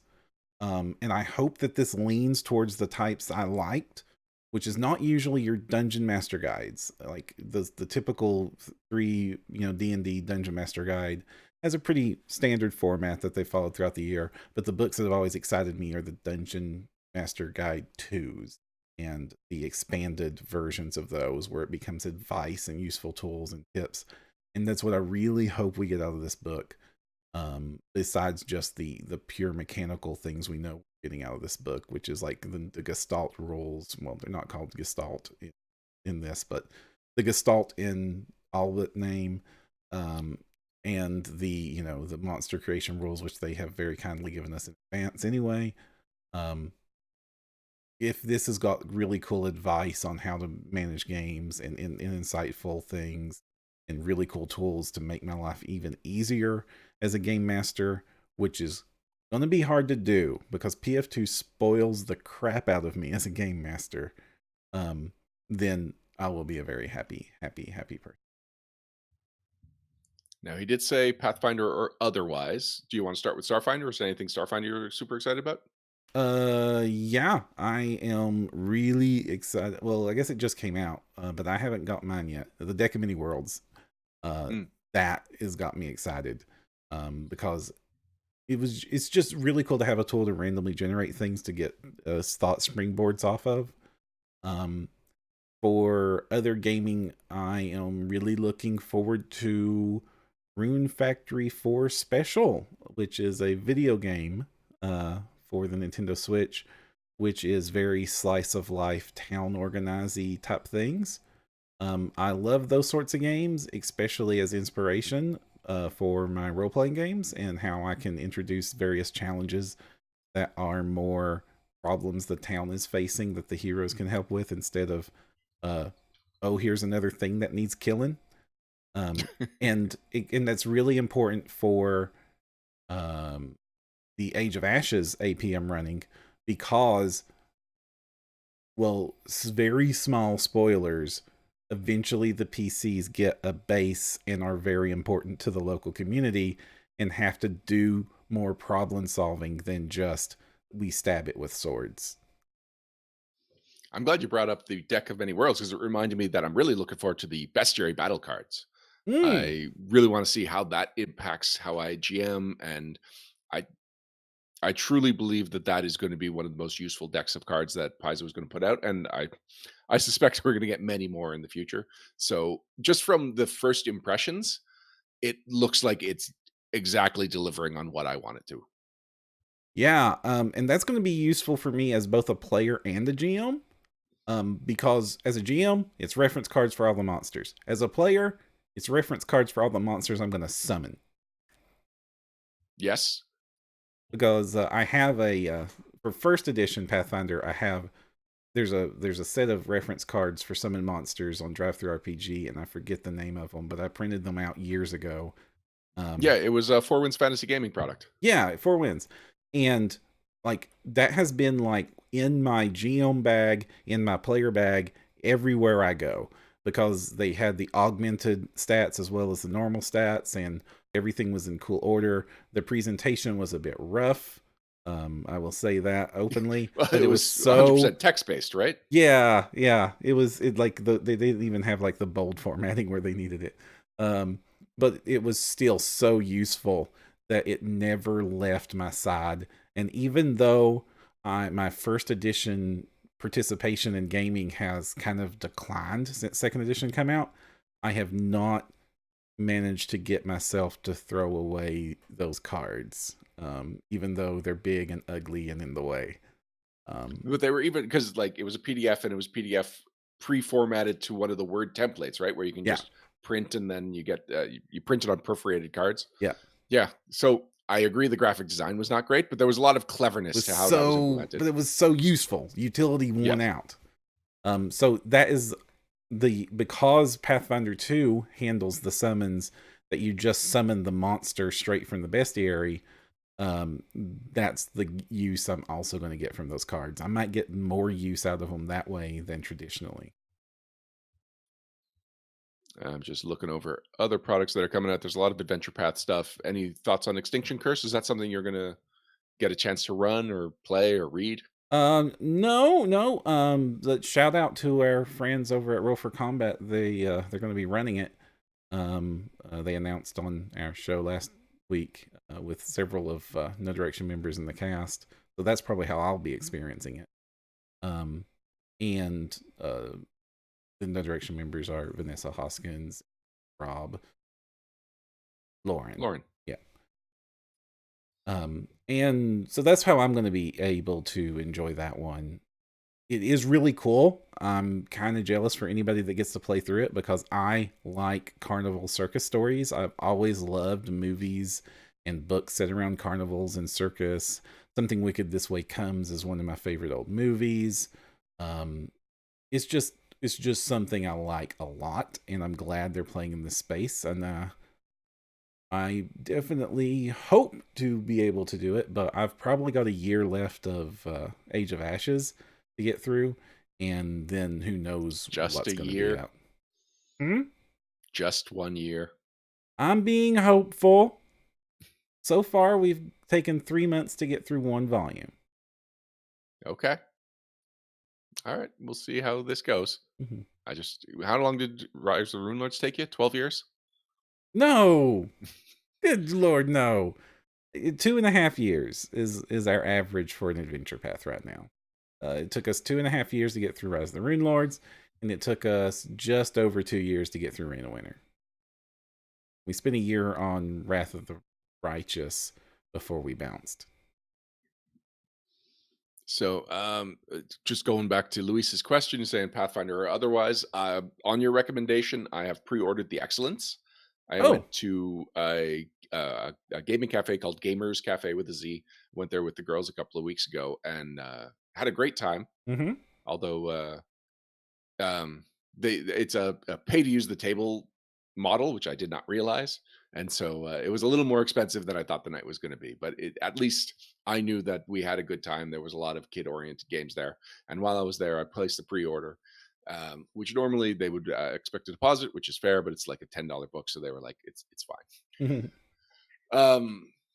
Yeah, so I am looking forward to getting that and playing that with Scarlett. And just something about Mutants and Masterminds, probably mostly just talking to Crystal lately, has been on my radar. And it's something that I still don't own any of the books. And I know that I've got access to the rules and I haven't had the time, or I haven't taken the time to read them yet.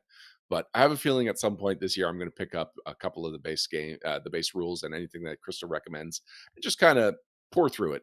I know that second edition books, especially second edition hardcovers have been coming out as fast and furious, and it's been hard to keep up with them.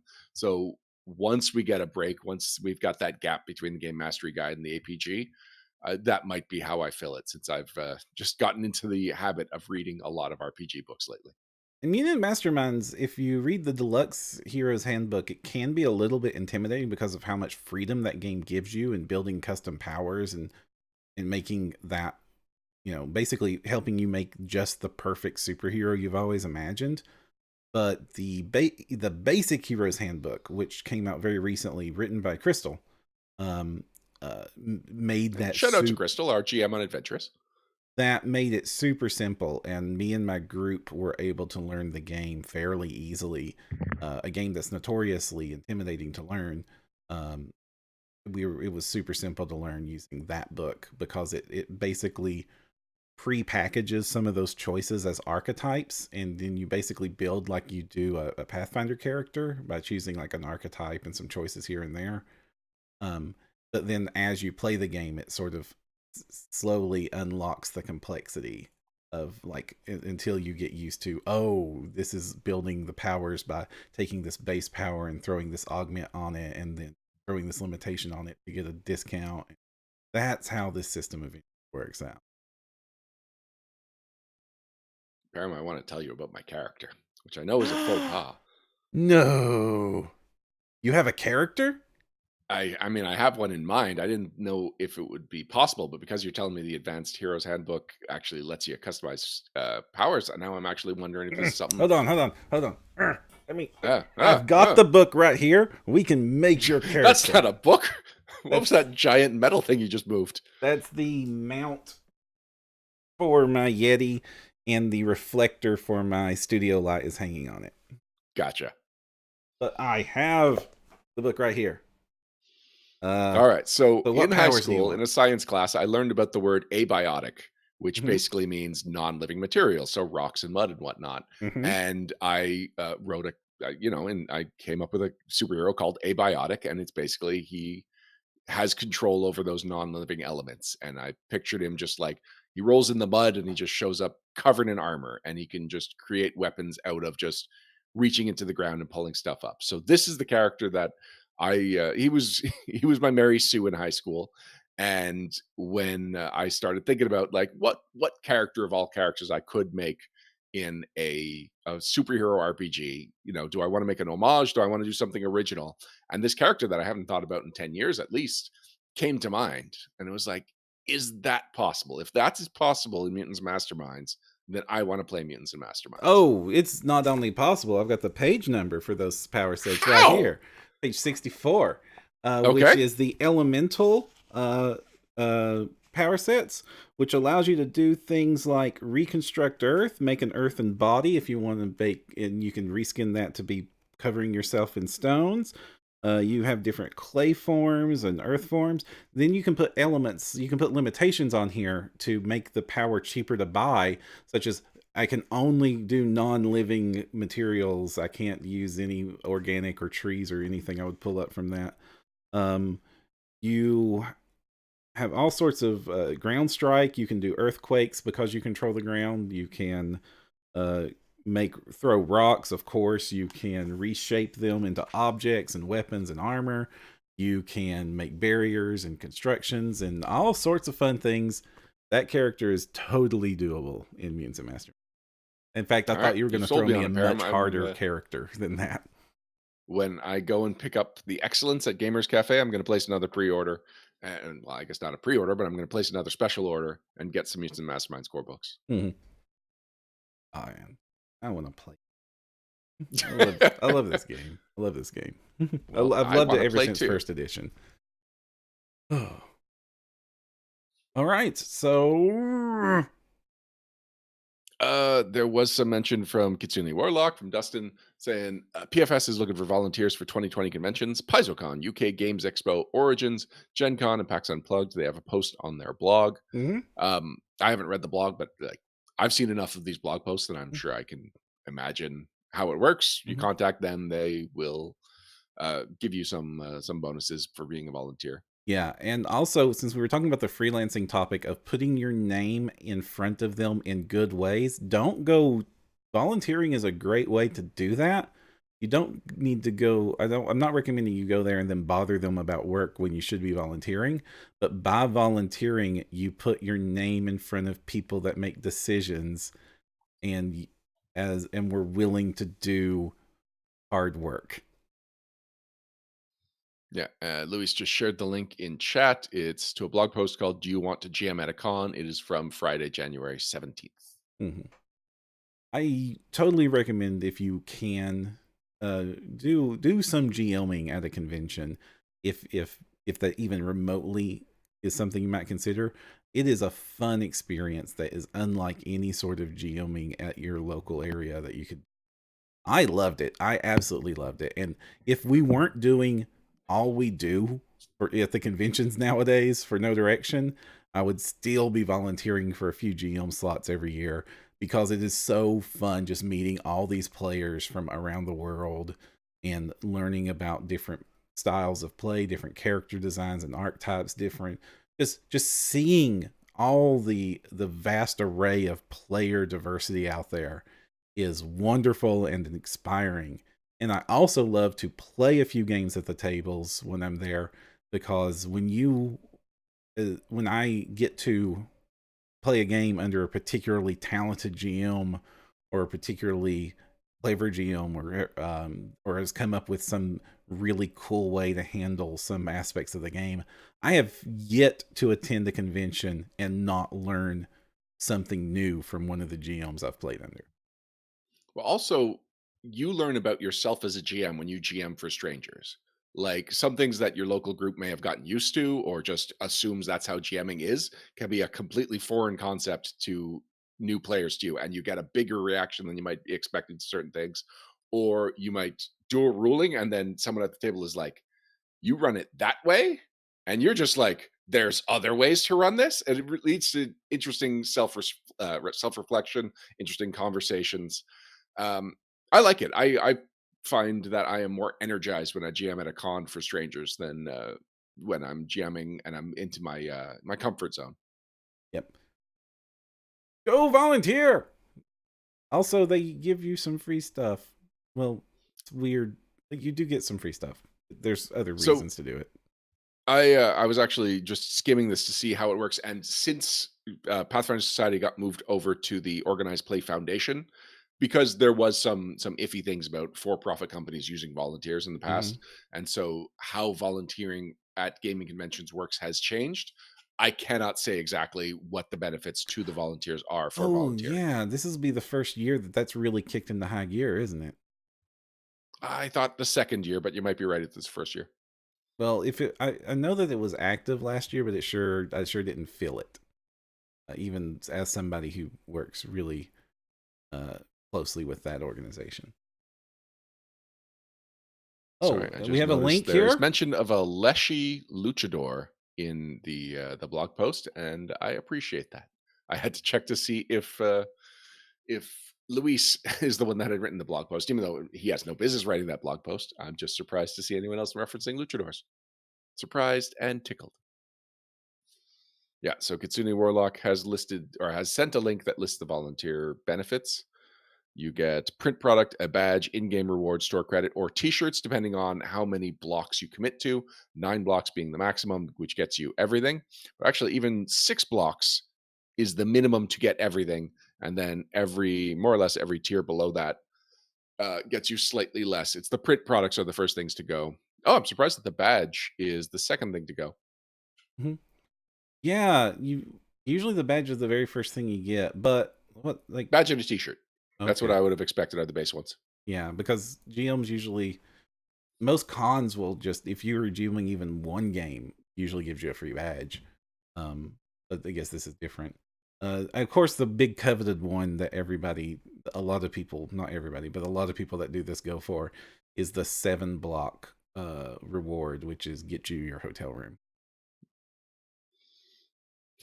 So chat is talking about the Lecce Luchador. Apparently it's Michael Sayers doing, and Owen did a custom mini of a Lecce Luchador for Michael Sayer. All right. Small world. Small masked acrobat world. Chat, I'm going to say this is your last chance. It's almost time for us to wrap things up. And I do have a number of shout outs that I want to make sure we cover, some of which are network related. So, any last questions you have for us? Anything you'd like us to go into? Perram, how's your game going? Oh man, my game's going great. We're all having a blast. We're looking forward to playing tomorrow. They've leveled up to 5th level, so we're starting to see some staple abilities come into play. The especially since the majority of the crew are casters. That really means they were looking forward to 5th level, getting those 3rd level spells. The haste is being thrown down. The druid is now just freaking out that they have fireball, as you know, druids didn't used to have fireball, but druids got all the elemental spells now. So haste and fireball on a druid, that's not a usual combination of spells I expect to be coming from that direction. The monk shape-shifting druid, basically it's a kung fu bear. It's a what? Kung fu bear. Oh, a kung fu bear. Yeah.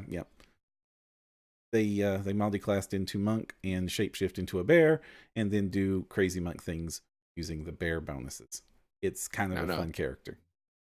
Is it technically multi-classing? I thought the terminology was taken to the dedication. The multi-class dedications. Okay, so multi-class is still a term. I am trying to catch myself whenever I'm using 1E terms when discussing 2nd edition. Yes, yeah, it is still multi-classing. They're the multi-class dedications. Every class has one. They are still archetypes and behave like archetypes, but they're usually a little bit more expansive than an archetype because they have to encompass a whole 20th level class's worth of stuff to distill it down into something you could get with 10 levels of dipping in the previous edition. And they still work. 2 of my players have multi-classed in my Age of Ashes game. The Bard has multi-classed into Cleric, a Cleric of Caden. Since, shout out again to Dave. Yep, Dave. And my Druid multi-classed into Monk, which I did not expect. We have since gotten a new player has joined the ranks. So we have a new player who is coming in as a champion, not paladin, a champion. They're the chaotic good variant of it. Liberator. Yes, the Liberator. No, neutral good. Nope. He's playing the Redeemer. Because it keeps making my monsters feel bad about being monsters. And it's nice. It's in this particular adventure that's actually pretty effective because a lot of these monsters have role-playing encounter moments in them. So that's weird and fun and not what I expected. But he is also playing the role as tank because he joined up and found out everybody else was a squishy. And thank goodness that somebody can stand in the front line of melee now. Yeah, I was thinking about a Redeemer concept earlier today. I don't even know. Oh, no, I remember why. It was because I was coming up with characters for Randall's game, which I'll be talking about in the shoutouts. And the idea that at first level, he's never killed anyone. And so he will specialize in trying to get people to not be the first person he kills until he does. And it's like, it's got an interesting character arc. It tells me that I want to focus on like disarming and the combat maneuvers, what used to be called combat maneuvers. Like it's fun when you come up with a character concept and it starts spreading out into these are some mechanics. These are the ways I would role play it. And I eventually decided that I'm not going to do that to Randall for this game that he's running, but it's now an idea I have for a character that's in my back pocket. I look forward to hearing about it. Or actually, I'll get to just read it, won't I? Yes, you will. Mm-hmm. I guess we have no more questions from chat, so why don't we move on to shout-outs so that I can get into it. Alrighty. We'll be right back to wrap things up right after this. Wrap-ups and shout-outs. Wrap-ups and shout-outs. Wrap-ups. Wrap-ups and shout-outs. And we're back. Thank you for joining us for episode 219 of No Direction, the No Direction Network's Pathfinder News, Reviews, and Interviews podcast. And thank you to Dave Nelson and Owen KC Stephens for joining us for that conversation about freelancing for second edition. No, you know what? Just the state of freelancing. Oh, wow. When I came up with this topic, the whole thing was like, well, now that second edition's out, there's no more system mastery among the freelancers. So, like, is this an opportunity for new people to get in? That was going to be the thrust of the interview, and I never brought it up. I was going to ask about how is it different designing for second edition, and we just had a really great hour of conversation. Actually, about an hour 20 minutes of conversation. Yeah, I do not regret the conversation we did have. I am just fascinated that is 100% where I thought we were going with it, and for all completely on me, that did not happen. Huh? They're demanding a part 2 in chat. Are they already? Wow. All right. Yeah. Dave says he's free next week. We'll see. We will explore this. I don't know if we're going to do it immediately. The Novel Classic says it could be our second edition chat. Oh. Yeah. So that's something that's going to have to come up in the future now that it's out there, and apparently there's a positive reaction to it. Sorry, go ahead. Because it may be a short bonus thing instead of like a whole new episode. Yeah. Wow, how did I miss that? I don't know. Perram, we've been doing this for a long time, and I think I'm showing my age. Mm-hmm. Yep. I'm thrown off for a loop too. It's just coming down off of such a hype of product releases. The new year has started, and we haven't got the cool products yet, so we've had a few weeks to not be seriously, not be in Pathfinder mode. Felt like October through December we had no choice about what the topics were going to be, because we had reviews, interviews, and then just January, it's been like 3 days before the episode. It's like, what are we talking about this week? I'm not used to it. I'm used to the spreadsheet we had that was like we mapped it out from like June, and it was like all through the year. We were like in June we were putting December interviews on that schedule, and I'm like, what is this? We never do this. No, but we had to, and now back to the old ways, and kind of got a little whiplash from it. We've actually I've really enjoyed the last 2 episodes. I thought we had some really fun conversations. Not that I didn't like the breakneck pace of the end of 2019, but it's been a nice breath of fresh air going back to just like, here's a thing I want to talk about. Let's get someone that's cool to talk about it. Yeah, but it's going to resume here in a bit. We've got Gods and Magic. We've got Game Mastery Guide will be out quick on the heels on that. Bestiary 2 is not going to be that far away. There's all these really interesting... When's Bestiary 2 coming out? Summer. I'm used to Bestiaries being a November release. Summer. Yeah. Okay. All right.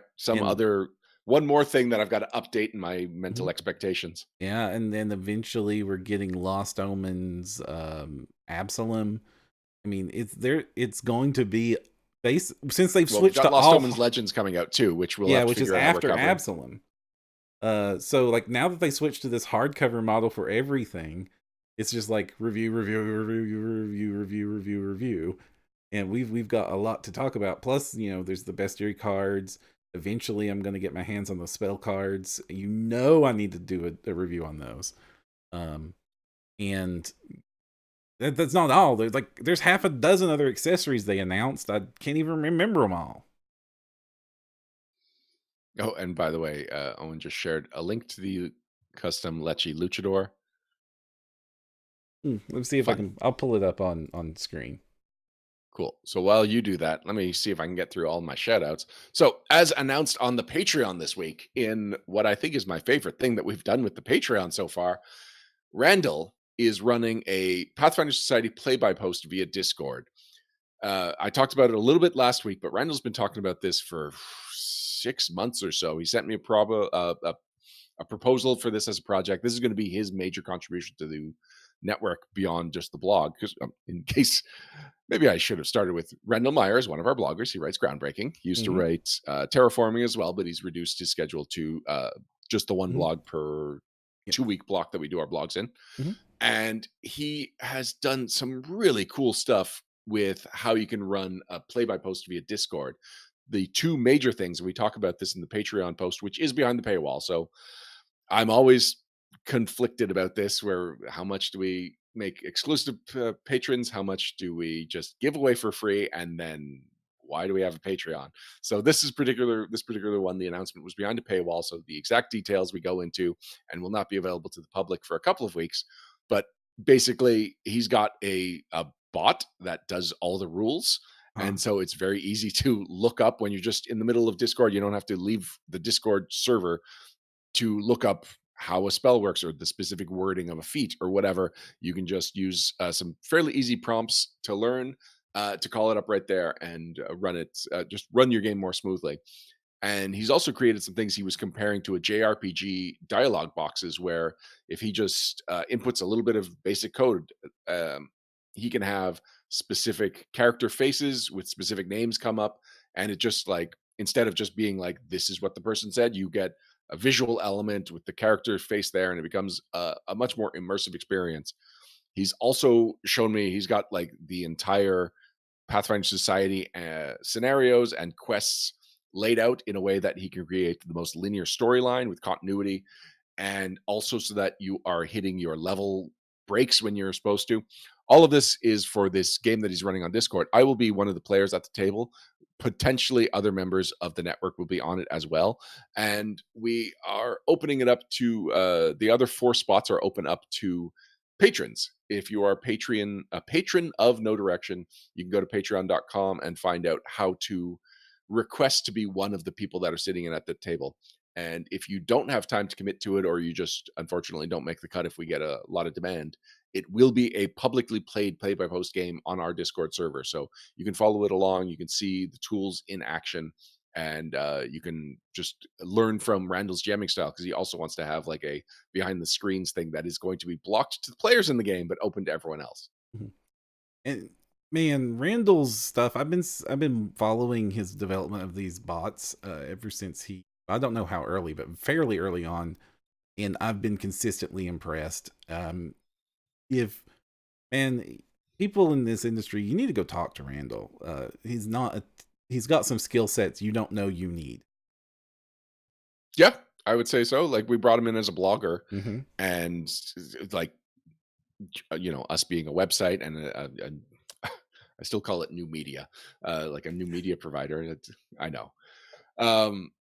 Yeah, he is just a great like backup for you anytime we need it. And this whole bot that he's been creating for our Discord, that's going to be available for all players, not just players in this particular game, is going to be an amazing tool. And so, like, as much fun as our Discord server is now, it's going to be also a useful place for you to go in game. So impressed. Go Randall! Next on my list of shoutouts, Freelance Forge. This is something that I was expecting to come up in our chat. And actually, specifically, I anticipated that when Dave was talking about the writers group that he was in, I was assuming, maybe he's a part of Freelance Forge. Freelance Forge is a group of over 200 members of the freelancing community that work for Pathfinder. And last year, at least at PaizoCon, maybe the year before as well, they were hosting seminars about how to get into freelancing and how to join Freelance Forge, because it's, maybe this is dating myself, but it's the new Were Cabbages, effectively. And Were Cabbages was a writing group that was freelancing for a variety of RPGs that really became synonymous with Pathfinder in early first edition. And a lot of people that were members of that became more significant and more noticeable members of the community. So Freelance Forge, if you are interested in following up on the conversation that we had about freelancing, go find their seminar from last year's PaizoCon and the PaizoCon before, if there is one, but I know for sure there was one at this past year. Listen to it, and this might be a useful tool or a new in for you if you are interested in joining the freelancing game. The industry panels I attended at PAX Unplugged, they all recommended getting, like, one of the key components to success was getting yourself in a community of other designers, because you need to be able to bounce ideas off people that know what you're talking about, and also some advice on how to behave in those sorts of communities and help them grow. So Freelance Forge is definitely one of the premier community to be in. Next up on my shoutouts, so this is a more personal one.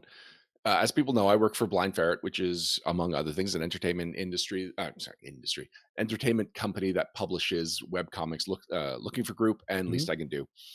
And lately, I've been trying to revive the blog that goes along with those websites, because my boss Somer, who writes both of the comics, is too busy with other Blind Ferret related things to do the blog, and so he would only post things to the blog when it was like something very specific he was trying to sell you, which that's not an effective way to blog. And so I was given the keys to the blog to just have a little fun, do the things that fans of both of those comics would be interested in.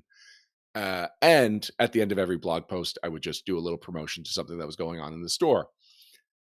And then suddenly we had to move warehouses. And so I was told, don't use the blogs to promote anything, but keep blogging because it's important to have regular content on the blog.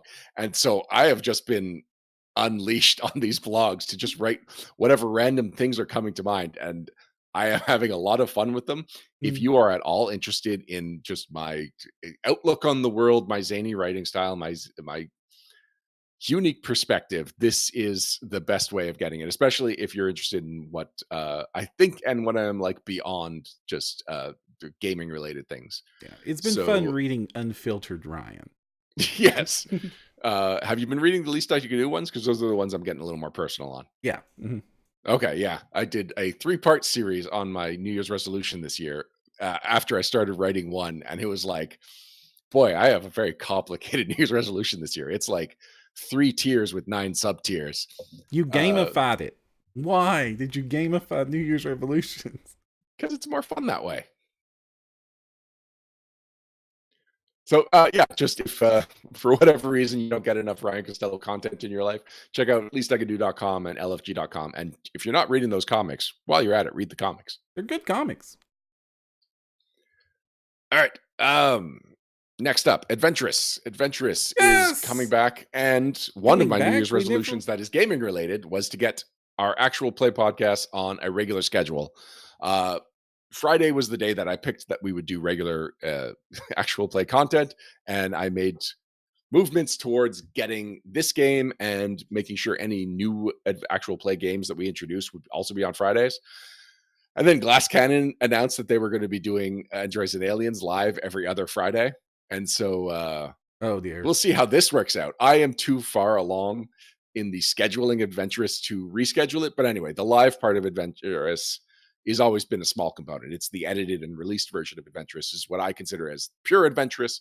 When you watch us live, you get the the bells and whistles, warts and all version of Adventurous, which is fun, but it's a like a side trek version of what I consider the actual product. But more importantly, it means we are going to be doing it on a regular schedule. So this Friday, we are going to be recording 2 episodes. In early February, we're going to be recording 2 more episodes, which is good because then I'm going to get those edited and scheduled in advance, because I am going on a trip in February, which Perram will have to make sure doesn't conflict with our regular No Direction schedule. And then that takes us through to March. So already I feel like Adventurous is more on track than it's been since just about halfway through the first year that we were doing it. And that's good. That's a good feeling, because I love this adventure. I love this game. I love these characters. I love the players, and I hate the schedule. And I am glad that we're fixing that. Yeah, I mean, I've absolutely loved just getting to play with that caliber of players with that amazing of a GM and Crystal is just something I never thought I'd get the opportunity to do. Oh, well, I'm happy that you've got this opportunity. Perram, I have one more thing on my list, and that is, I forgot to do it last episode, but we have been doing every episode a shout out to the next alphabetical podcast in my podcatcher. Before I get to that, I've been hogging all the shout outs. Is there anything you wanted to shout out to? I have forgotten all of my shout-outs. How could you forget something, Param? I've never forgotten a single thing on a single podcast we've ever done. I'm like a laser, a human laser. All right. Well, then, actually, it kind of works out that we missed this last episode. I am giving a shout out to the Board Game Business Podcast. So Ooh. I say it works out because if you are here for the freelance, you could stay for this recommendation. This is a podcast that actually seems to be on hiatus. I don't know exactly what is going on with it, but the archive is still completely useless. Useless. It's still completely useful because it is 3 hosts that are in the board game industry. Each of them is a publisher and a designer. It's Richard New, Brian Hinkie, I believe is his name. Let me just see if I can find it. And Jeremy Commander, which is his real name, which fascinates me. And I kind of am jealous of that last name. They talk about their experiences with publishing, their experiences on the production side, their experiences. One of them did the, I don't know if you saw, there was a Kickstarter last year for Total Recall, a board game. Mm-hmm. But they did not get Arnold Schwarzenegger's license rights. And so it was Total Recall without Arnold Schwarzenegger as a board game. And the reaction was like, why do I want Total Recall without Arnold Schwarzenegger? And so there's at least one episode that's dedicated to like, this is what I was hoping for. This is what I was worried would happen. This is what actually happened. Like really a post-mortem on that Kickstarter campaign. And it is very well-informed, useful information from 3 people that have practical experience in the board game industry. So if you are at all interested in that, like I said, they have not posted an update since September. So I don't know exactly what's going on right now, but they used to post twice a month. And there is an archive of 70 some odd episodes. 96 episodes that average about 30 minutes each. Very useful if you are at all interested in getting into the board game business. Check out the Board Game Business Podcast. Since we're shouting out alphabetical podcasts, the next one in line since the last time I shouted out to one is Abroad in Japan, which is a really great podcast about life and in Japan and from a few English speakers, specifically Chris Broad, who is just a vastly entertaining host. And it goes through a lot. It really deep dives the culture from everything from what fast food is like to really odd customs and taboos that you wouldn't think about to, of course, some of the more famous things like onsen, Akihabara, and Don Quixote's. And it's just, if you want to learn about Japan at a really deep level, it's a fantastic podcast to listen to. He also runs actually a much bigger YouTube channel called Abroad in Japan, and that is some of the best edited docu-series that I've ever seen. So definitely go check that out. It's not quite no clip level of professional editing, but it is very wonderful and entertaining. Something different from what you think it'll be, because even though he lives there and it's a Japan-focused podcast, it doesn't focus on otaku culture, which is what most of the Japan podcasts do. I think my favorite taboo about Japan was learning that blowing your nose is considered rude in public. Mm-hmm. And it just made me think, like, why isn't it rude here? Like, you can't just burp in public here. That's considered rude, but you can blow your nose and nobody's like, yeah, he's just evacuating some mucus right in front of us. They talk about that in actually the most recent episode. Oh, good. Yeah, and like over here, it's the opposite. Sniffling is discouraged over here. Just blow your nose already. Quit sniffling. And so it's just different cultures, different norms. That's really cool. So I might check this out because I visited Japan. My one of my best friend Leia lives there, and I do expect to go back. And this podcast might be a good refresher in the meantime. And since we have a fan base that might like fox-like characters, thanks to Kitsune Warlock and Alexander Agunis, do check out the Fox Island episode of Abroad in Japan on YouTube. It's a very fun one. And also there's an entire island crowded with foxes in that. I went to Deer Island when I was there. I don't know about Fox Island. How many episodes is it? Oh my gosh, like hundreds? Okay. How long are they on average? 30 to 40 minutes. All right. Yeah. Now you said his 102 last name is episodes. Broad. Is it a space Broad or is it just abroad? Abroad in Japan, one word, abroad. Okay. And then in Japan, two separate words are the podcast and YouTube. Definitely check out both. The YouTube is also probably the more important of the two, but this is a fantastic companion to that, and it's wonderful. So I have just subscribed to it, and because it starts with an A, that means that I'm already past that in my recommendation, so I don't have to worry about doubling up on it. Oh no, the internet is eating you, Ryan. Oh, well, that seems like a good time to end the episode. Yes, before it completely corrupts Ryan. So that's it for episode 219 of No Direction. I'm Ryan Costello. And I'm Jefferson J. Thacker, also known as Perram. And if you want to find the path, you need no direction.